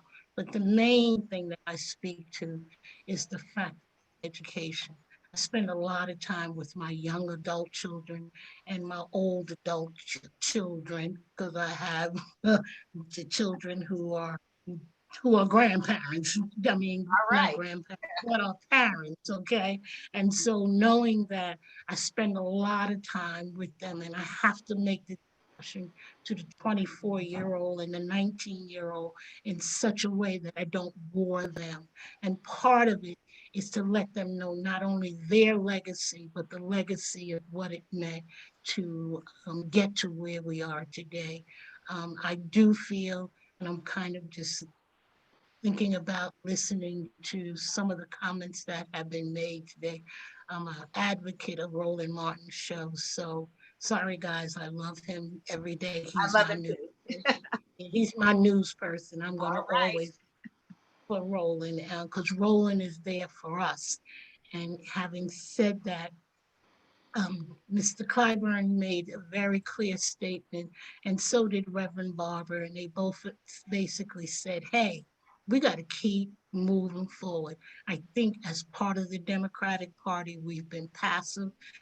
I'm concerned, Al, about the fact I understand what you say about the federal level, but I think about what Mexico, and I know there's a whole group of them are not going to follow Mexico, but I think even at the state level, we need to be on the ground, making certain that the voice of everyone is heard. And part of how we do that is through educating them and giving them a platform to speak. I look forward to working with Kristin. I look forward to working with all of you to make my community a better community. So having said that, I'm going to leave it and let you guys go from there. Okay, thank you. Did you want to just say a little bit? Could you hear me now? Yes, yes, Miss Jackie Lowe. Yes. Okay, I had to change computers. Thank you so much, Terri and Millie. I love you. I love you, Jackie. You know that. You know that. Okay. Okay, so we have Miss Jackie Rowe Adams, and that was Miss Millicent Reddick that just spoke. And Miss Millicent Reddick is a shareholder right there in Esplanade Gardens, as is Dawn, and also Miss Gloria Lowe that's on. And I don't know if you want to explain it, or Reverend Al Taylor or Kristin want to share a little bit about what's going on at Esplanade Gardens and where we are with that. Because I know there was a couple of meetings, and then, you know, with COVID, some meetings that were supposed to be public got changed. And, you know, for myself, you know, between, you know, my son's passing and also, you know, encountering, you know, some of the health challenges everybody's been encountering, you know, but I'm back and I'm strong, and I am committed to just follow up, because I think we have to be boots on the ground in our community. And what happened here? Yeah, we had. Well, go ahead. We just, can I add? Go ahead. Can I just say, I'm sorry. Yeah. First of all, Terri, Black woman to Black woman, African woman to African woman, we got your back. Okay, I think we need to say that across the board. We got your back, because we know what it means. We know what it means. I'll just give, and then Al can pick up from there. Right now, and Gloria, if you at some point want to, right now, what I'm getting from my shareholders, no heat. That's the biggest complaint as of today that's going on. I did a 311 analysis of the past year of the complaints that people have called in, and of the complaints that were called in, the majority of them are related to the capital projects. For me, my apartment is still not occupied. In November, they took some walls out. They haven't contacted me, and they haven't been back to tell me anything. So now I am exactly 2 days short of 1 year since the damages took place in my apartment, and I'm still not in my apartment. There are many issues that are going on. We've recognized there's probably over 300 people with complaints about unfinished work. I talked to a gentleman on my floor who was so disgusted with what was going on. He paid someone from the outside to finish his bathroom because of the disgusting work that is going on. The contractors and the owner's rep, which I always question, Chris Horrigan, really, because who do you represent? Don't represent us. They have no longer answered our calls. In that, I have one more concern, and that is I appreciate the upcoming meeting, but there are 65% seniors. The majority of them have no access to the internet, none. And for that reason, I am quite concerned about the upcoming meeting, because when I see my shareholders, the only thing they constantly say to me is, Millie, when we gonna meet again? When we gonna meet again? You know, all of that kind of stuff. So while I understand COVID, I feel strongly that there is something missing, that population that is impacted by this is not going to be included in the next meeting. Remember, Millie, that's not actually correct. We have made, and I drove that home before I put any meeting together, that we must have telephone access. Telephone. Okay. If you have a phone, you can call it, because I was aware of the shareholders not being allowed to participate in other spaces and being knocked out. And I told my staff I did not want to have one meeting that you could not call into. So that was a pet peeve of mine, and they got it all together. Okay, that's January wonderful. 26th from 6 to 8, you can call in, or you can come What January 26th. It's Wednesday, I believe. It's in the chat also, but I just wanted to put that in there, Millie. Thank you. Thank you. I need that clarity. Yes. Go ahead. Oh, I was saying, I just want to put out there, and it's we could definitely talk about it offline, but if you wanted to work together, we do have a hybrid operation in my new office space, and we have a lot of space to distance and wear masks. And we've been doing hybrid meetings where some of it is on Zoom and some is in person. So those who could come in person could come in person. And still participate in the Zoom. Right, absolutely. And I appreciate that, Councilwoman, because I thought about doing that from A. Philip Randolph. And it's kind of hard once they start to stop. Like if you get the first 10 in, you say, well, you can't have any more. That can come back to be a backlash more. But we should talk some more about that. But I did think about A. Philip Randolph because they had the screen there so you could be there. But yes. That's a great space too. Yes, absolutely. Thank you. And hey, if not now, we'll definitely be. Thank you. Okay, so that's great. We're going to absolutely resolve these issues. We have the power to do it. And I think, you know, because we have to do the Zooms and we have, you know, different, you know, like troubles doing it.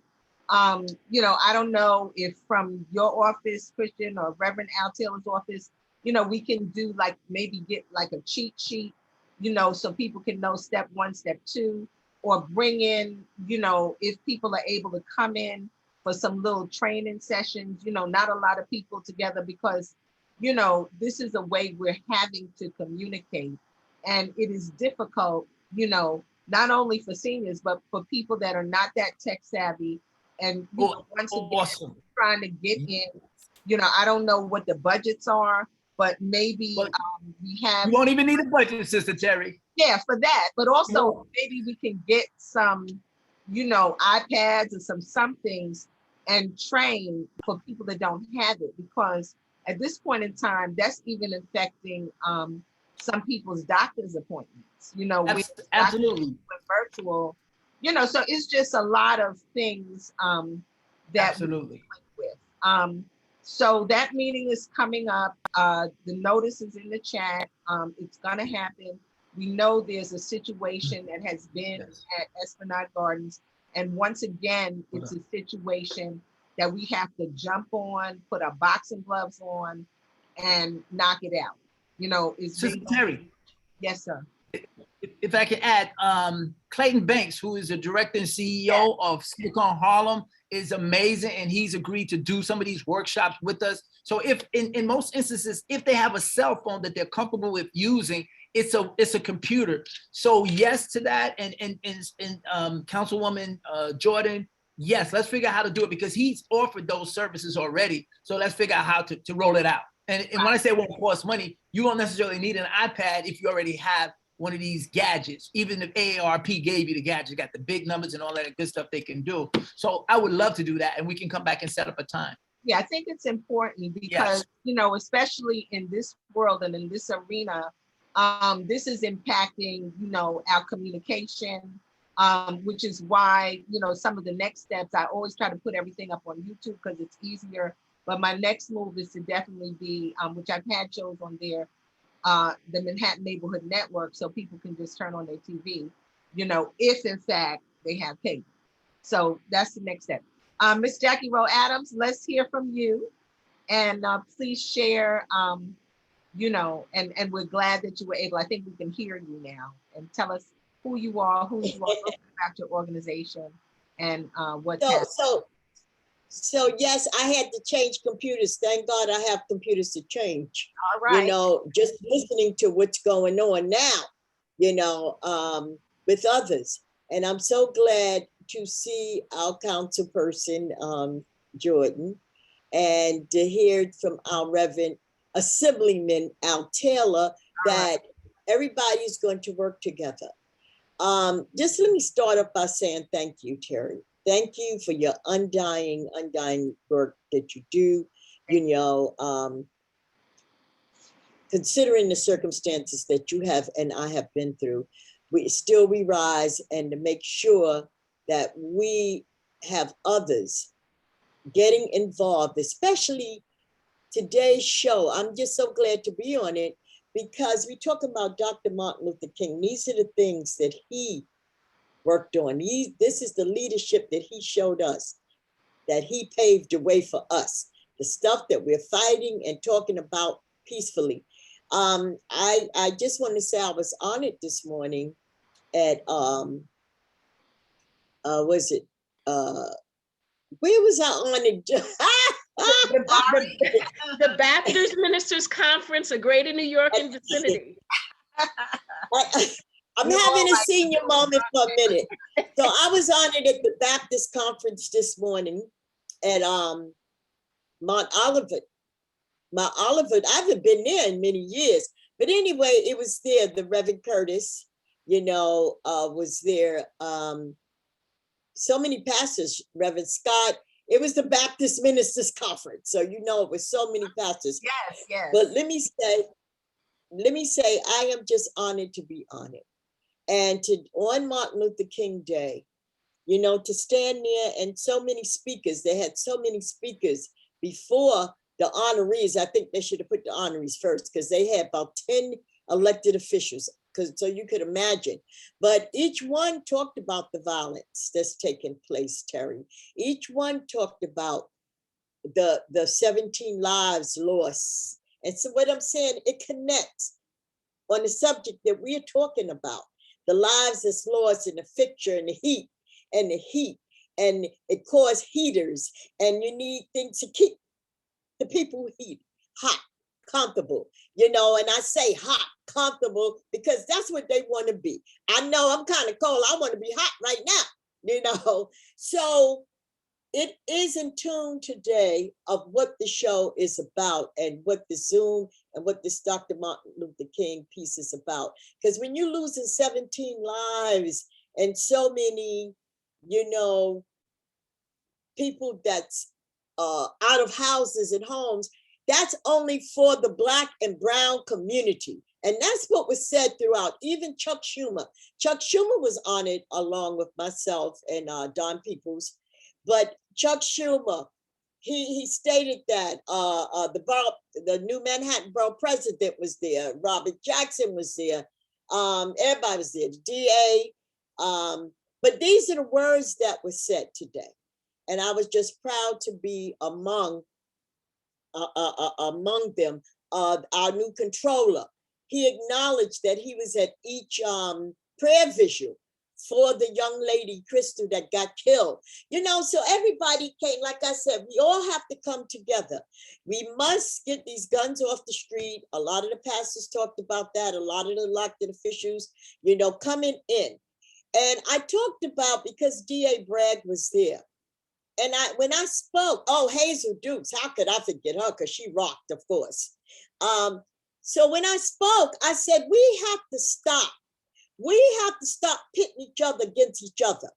I said, could I go ghetto? They said, yes. I said, well, let me go ghetto. Stop starting trouble. I said, because first of all, when we talk about our Black and brown kids dropping in the street, our families getting burnt out for no heat, we talking about working together with NYPD. We talking about working together with the DA. Don't keep talking about the DA, don't care, or this one is mad at the DA. I'm not mad at the DA. The DA not mad at me. I said, but what it is, we have to work together and understand where each other comes from. I said, the DA know right from wrong, and he's going to do, you know, what he have to do, but he can't do it alone. We all have to work together. We got to work together with the elected officials. We have to work together with the community and NYPD. We got to work together, Terry, and get this stuff fixed. And so it was just a good day. And to sit here tonight and hear the same conversation that I heard today and what we talked about today, yes, and we talked about the programs and stuff, but we also talked about the community. It was a lot of community, and these churches opening their doors. The churches got to open these doors back up. They really do. So, but it was, like I said, it was a good day. Oh, I'm sorry. How could I forget the Attorney General? Letitia James spoke very well. How could I forget Jumaane Williams? I mean, it was a day of everybody. And how could I forget our new Speaker of the House, Adams, Miss Adams, Speaker Adams. What is her first name? Adrienne Adams. Adrienne Adams. But so all of them was there today to bring the word of peace. That's what Dr. Martin Luther King was about. And as a mother who lost 2 kids to gun violence, it's not only gun violence, it's violence. And you know very well, Terry. So these are the things we have to work with. The hurt and pain, and letting people know and letting the families know they're not alone. They're not alone, and we know their pain, Terry. We understand their pain, and this is why we all have to come together to stop the violence, build housing, make sure our seniors are taken care of, and closing the door. So one of the things I end with today, it's so much that I could say, but I end with, if I could help somebody, if I pass along, if we could cheer somebody with the word or song, then our living will not be in vain. And that sums it up. That sums it up right there. That's what it's about. And that's what the day is about. And that's what I am so honored to be a part of, not only today's MLK, but tonight MLK, to see everyone on here. And the meetings is the first Monday, support group meetings, first Monday of the month. Thank you, Terry, for supporting and coming and just getting some of your love, us giving you love and welcoming you, because you are part of the family you didn't choose. So thank you. Can't hear you. I can't hear you. I'm so sorry. Thank you so much. Can you hear me now? Thank you so much, Miss Jackie Rowe Adams and Harlem Mothers Save. And I think the message across the board for Dr. King and us is love. You know, that if we have that love and we have that care and we have that understanding, we can agree to disagree. You know, we are a family, we're a community, we're a village. we're intergenerational. And I think one of the things that you'll find, council member Kristin, you know, several of us that are on here, we have children, as Millicent, you know, mentioned, and we have grandchildren. You know, I have a 22-year-old granddaughter that's a senior in Howard, and I have an 18-year-old, and I have a 16-year-old and an 11-year-old. So I pretty much definitely have to stay connected in an intergenerational way. You know, I take them places, I show them, you know, what I'm doing, you know, just really trying to lead by example, but including them. And I think that that's extremely important. And, you know, like you said, you got to make it interesting, but I already know I'm fun. So, you know.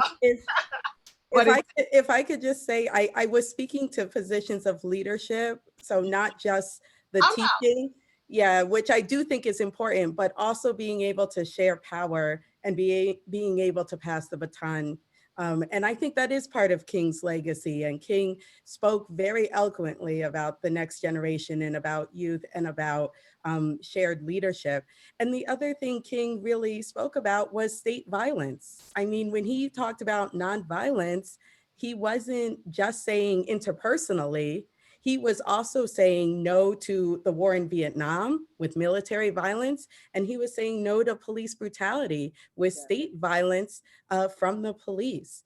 And so I just want to say, you know, sometimes as an abolitionist, meaning I see the possibility of a world without jails and without cops, that sometimes people take that to mean that I'm for this unfettered violence, and nothing could be further from the truth. Like if you actually look at and study Angela Davis and various leaders who speak on abolition, it is a Black freedom struggle. It is a Black liberation struggle, and it's rooted in nonviolence. It's rooted in this idea of getting to a nonviolent world.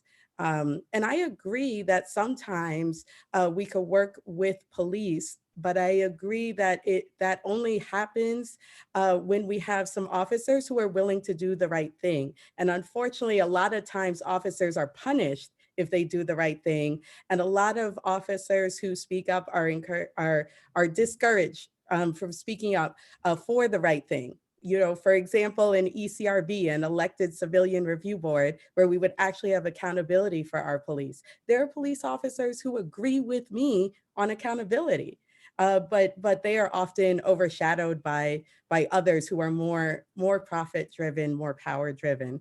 There are officers who agree with me about cutting the police budget and putting the money into mental health and into education, but they're often overshadowed by those who are more profit driven or power driven. So I mean, I do think we all need to work together.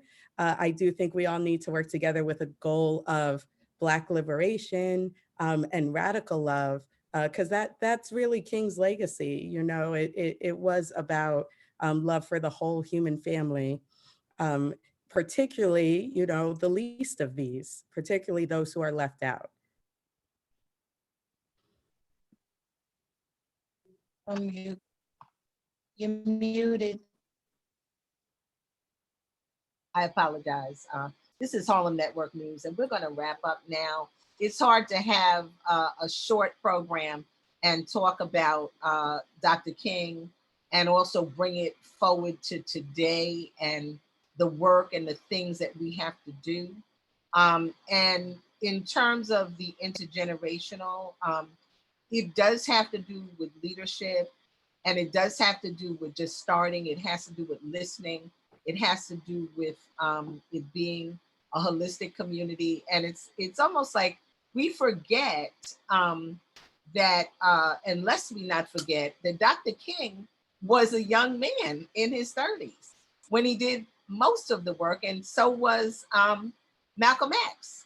You know, they were all under 40, you know, and, you know, if you want to take it biblical, Jesus was 33.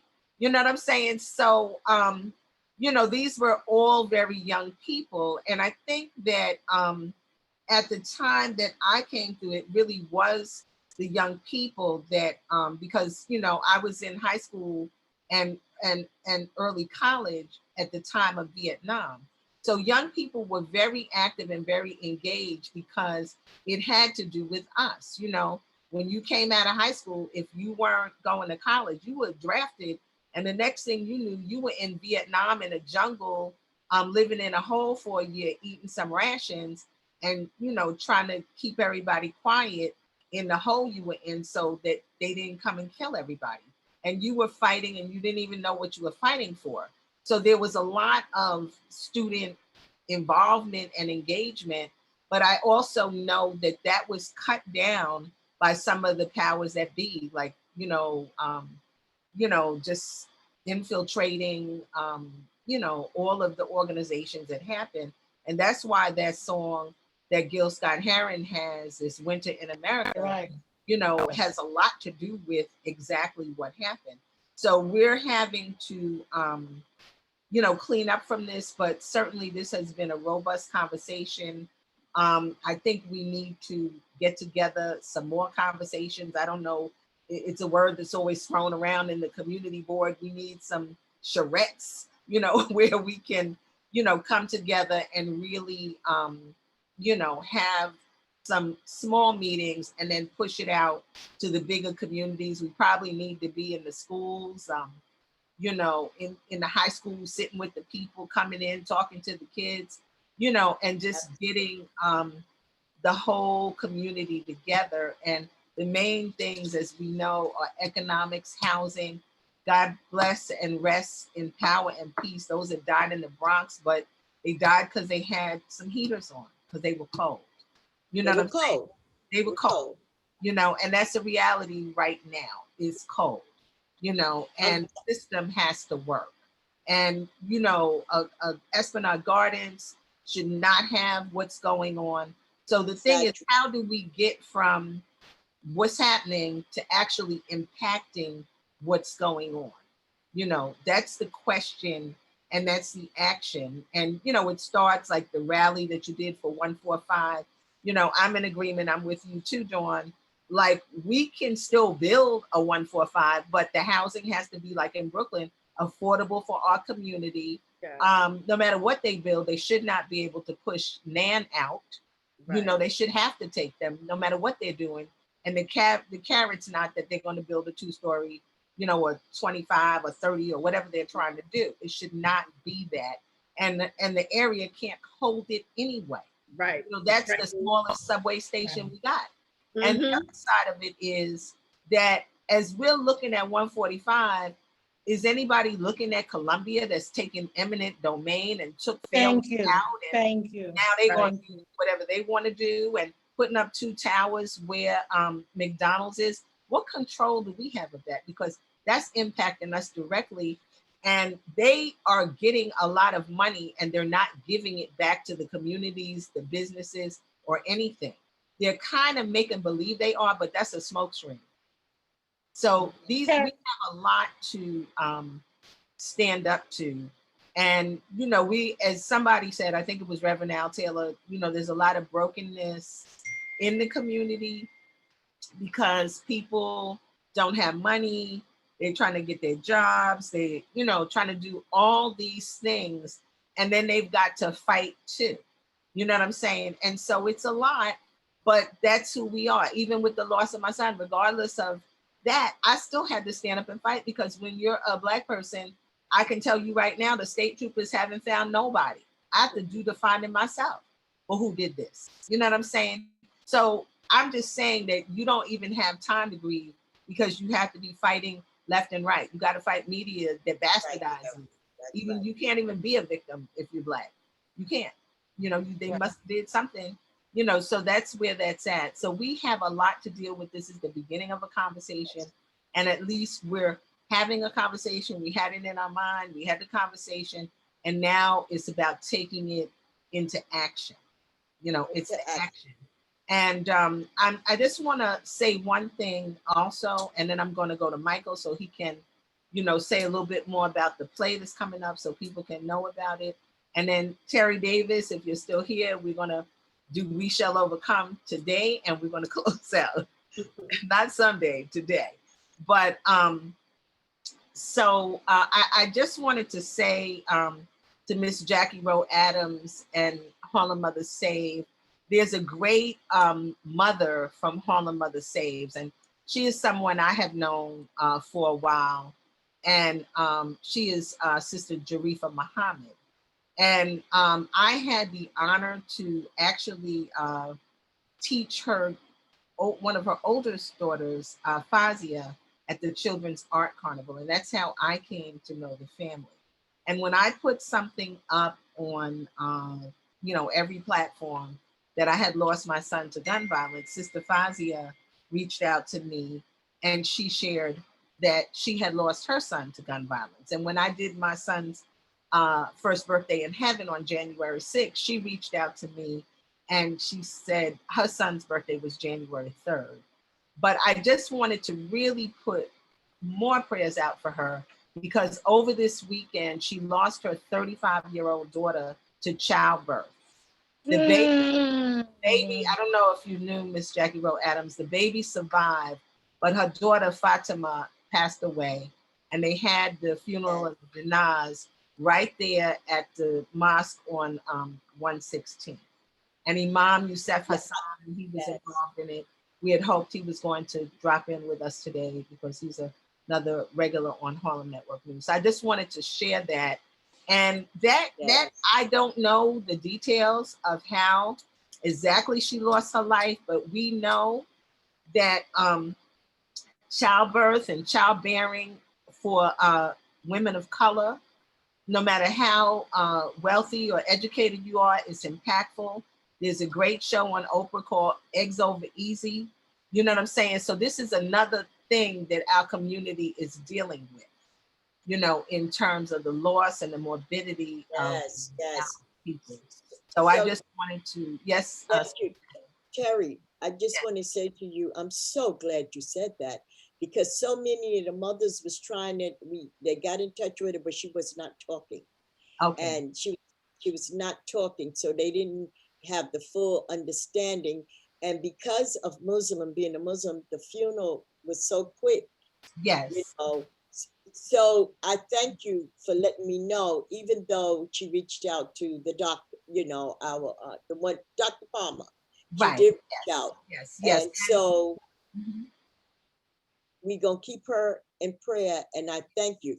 But I just want to say quickly too, one of the things you touched on was education, going to the schools, talking to the kids. This is this work we do, but since the pandemic in the schools, we haven't been able, but when we start back up, I would love for you to lead the charge, because some schools have contacted us, but then it stopped and come back. So when things get stabilized, I would love for you to lead the charge, but we have to keep Sister Muhammad in prayer, because this is a tragedy, and this has not even been 2 years or 3 years since the loss of her son. So that's what I'm saying. The losses can come in different ways. And like I said, I don't know the details, but I do know that we as Black women are the most at risk with the childbearing, we're in grave jeopardy. And a lot of this has to do with what health things we don't have, the quality of the health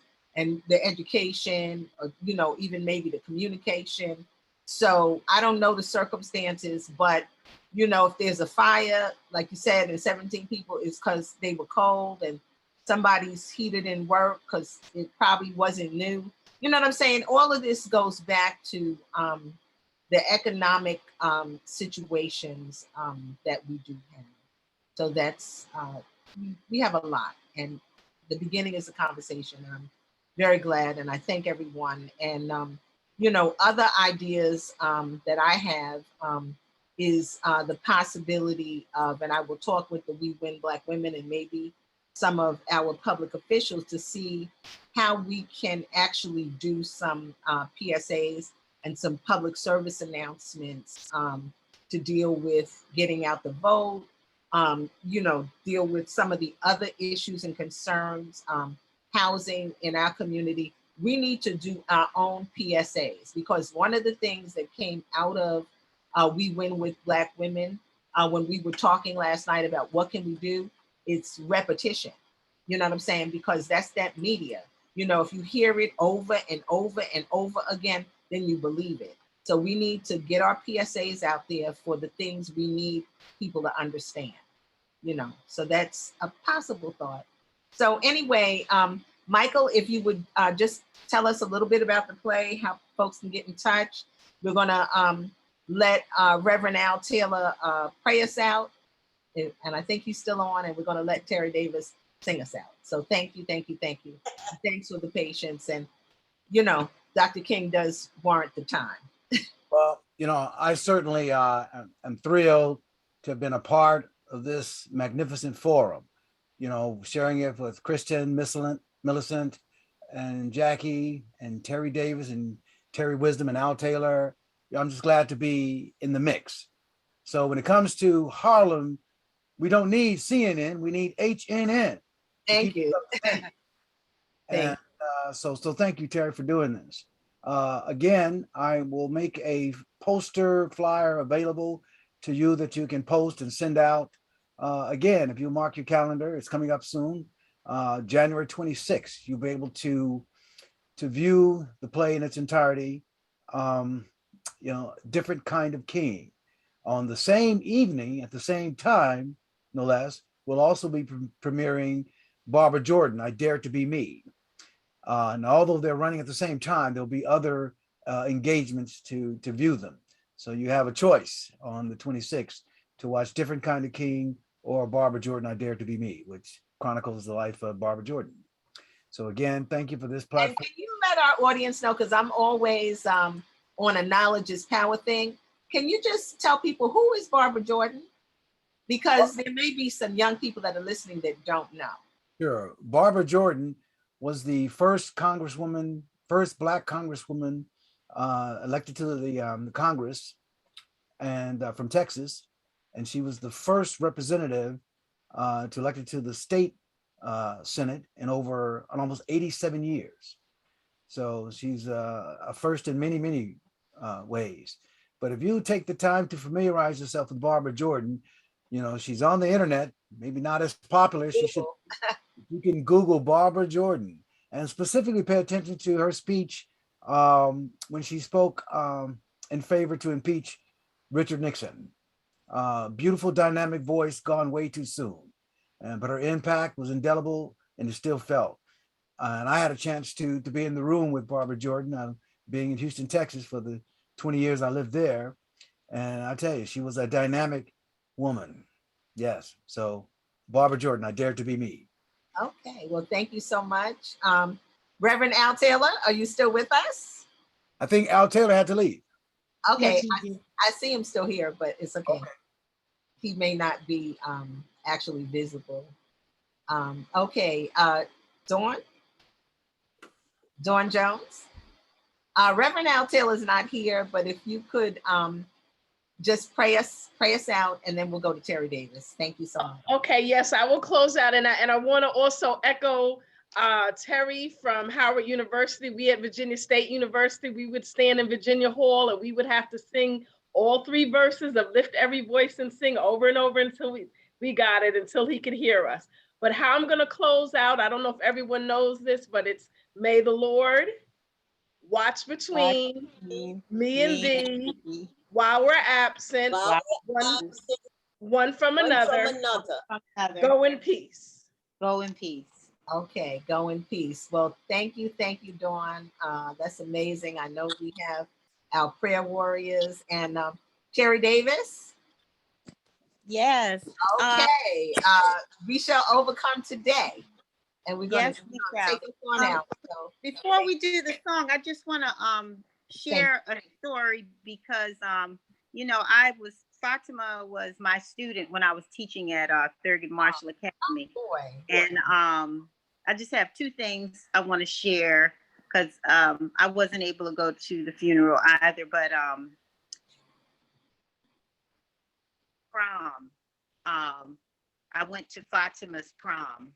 And Fatima came in the most beautiful Kelly green and gold gown. And you know, she had it where the gown was actually connected to her arm, and she rushed over to us. The teachers were all sitting at the table, and we were just all admiring her. And she said, "Miss Davis," she said, "I got a bag full of jewelry. Should I put it on?" And I said, "Yeah, you gotta put everything on." She had a ring for every finger, and it was just such a vibrant, really quick-witted. We loved her at Thurgood Marshall. And then fast forwarding on from that prom night, well, I want to share this story of that night, because this to this day still is touching to me. When I was teaching at Thurgood Marshall, we had a student, an African student named Baha, who was a sort of a misfit. She kind of carried herself around like a zombie. She kept to herself, and all the kids just kind of accepted that about her. But that particular prom, Baha walked in and had been totally transformed. And all of the students ran over to Baha and greeted her, even the little nasty acting ones, and they voted Baha prom queen. And that was one night when those students proved to me, it's like, we got some little bad kids here at Thurgood Marshall, but they really had each other's back. And, that's a proud moment I'll never forget about, Harlem, our children. And, whenever I think of that night, I just remember Fatima. And she came, she had no shame. She was like, "Oh yeah, they were giving out all these free gowns. So I found this gown." And, she was just so beyond her years. And then fast forwarding just back in October, about my grandbaby was born on the 10th, and I saw her October 19th, and she texted me that day just asking me about how my daughter's delivery went. Oh. So what I will say is that I know that she was in her home. I don't know if it was a planned home delivery, but she was at home, and Satchmo was at the mosque and working with the family, and it was suffocation. So that's what I can add to, the knowledge of Fatima. Oh my goodness. Well, Harlem is truly a village, and we all know one another different ways. Her older sister, Fazia, was my student. And when we had Harlem Landmark Guest House, they lived up the street. And I remember they came and, they were hostesses and worked. And as you said, Fatima was, all of them were fashionistas. Yeah, they were just such a beautiful, beautiful family, beautiful spirit, vibrant, fashionista, Yeah. So did you say the baby made it? Did you say the baby survived? Yeah. The baby survived. So we have a lot in our community, and it all goes back to, a lot of the issues that we have to deal with. So on that note, we prayed, and now we're going to have Terri Davis grace us with song. And I thank everyone for coming in and just being a part. And thank you, Councilmember Kristin, and Reverend Al Taylor, Gloria, Lowe from Esplanade. And this is more of what we have to do to get through. We have to work together. It takes a village. It does. It takes a village, and we're going to do that.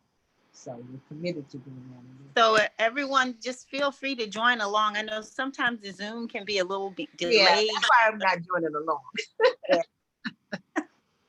So go ahead. Thank you. We shall overcome.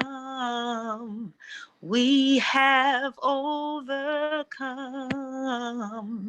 We'll continue to overcome today.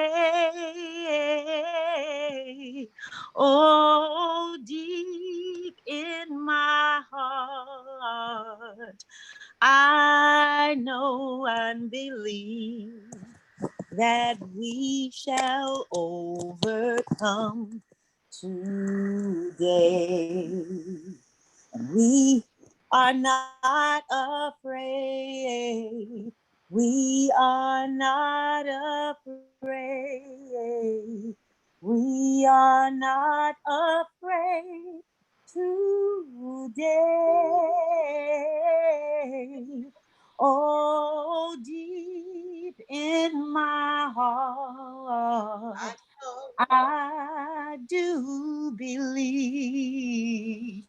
that we have overcome today. God will see us through, and God has seen us through.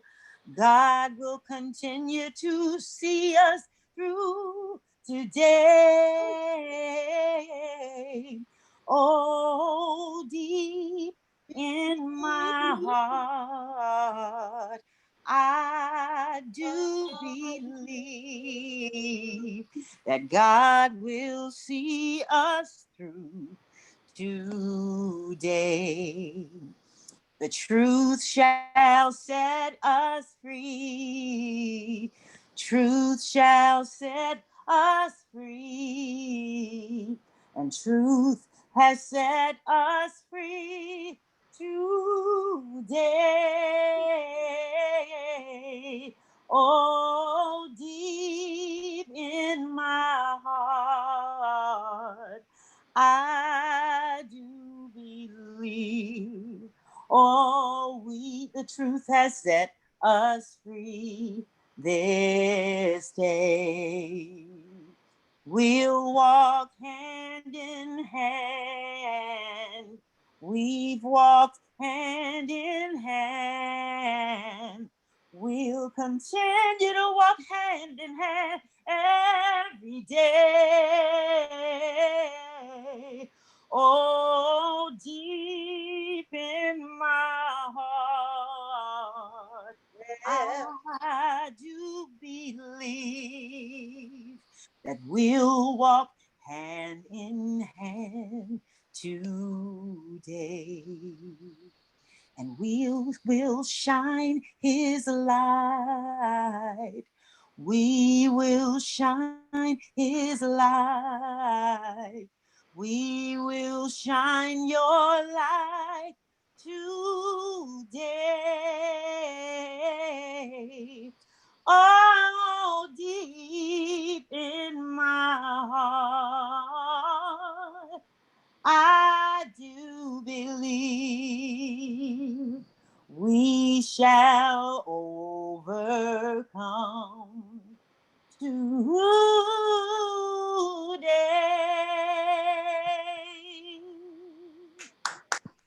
Okay, well, thank you, all of you. And we have our work cut out, and you know, we're at the end and the beginning, you know. So let us continue in the spirit of Dr. Martin Luther King Jr. and all of those who have gone before us. And you know, we've got to pave the way, keep the baton passing, as Kristin said, and you know, create the legacy right here and right now.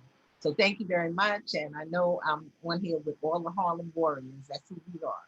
So, and Harlem is a state of mind. There's Harlem and the Harlems of the world. So it encompasses much. And so goes Harlem, so goes the world. And on that note, good night. And I will let you know when this is going to be up on YouTube so more people can see. So thank you so much. God bless you. God bless you. And Thank you for doing this. Yes, everybody. And back at you. Yes. Yes. Yes. Bye. Peace. Okay. Thank you. Beautiful song. Yes, Terri Davis. Woo! You know she's a professional. She can turn it out. Sing on key. Yes. Thank you, Michael. Thank you, everyone. Thank you, Jackie. I'll give you a call.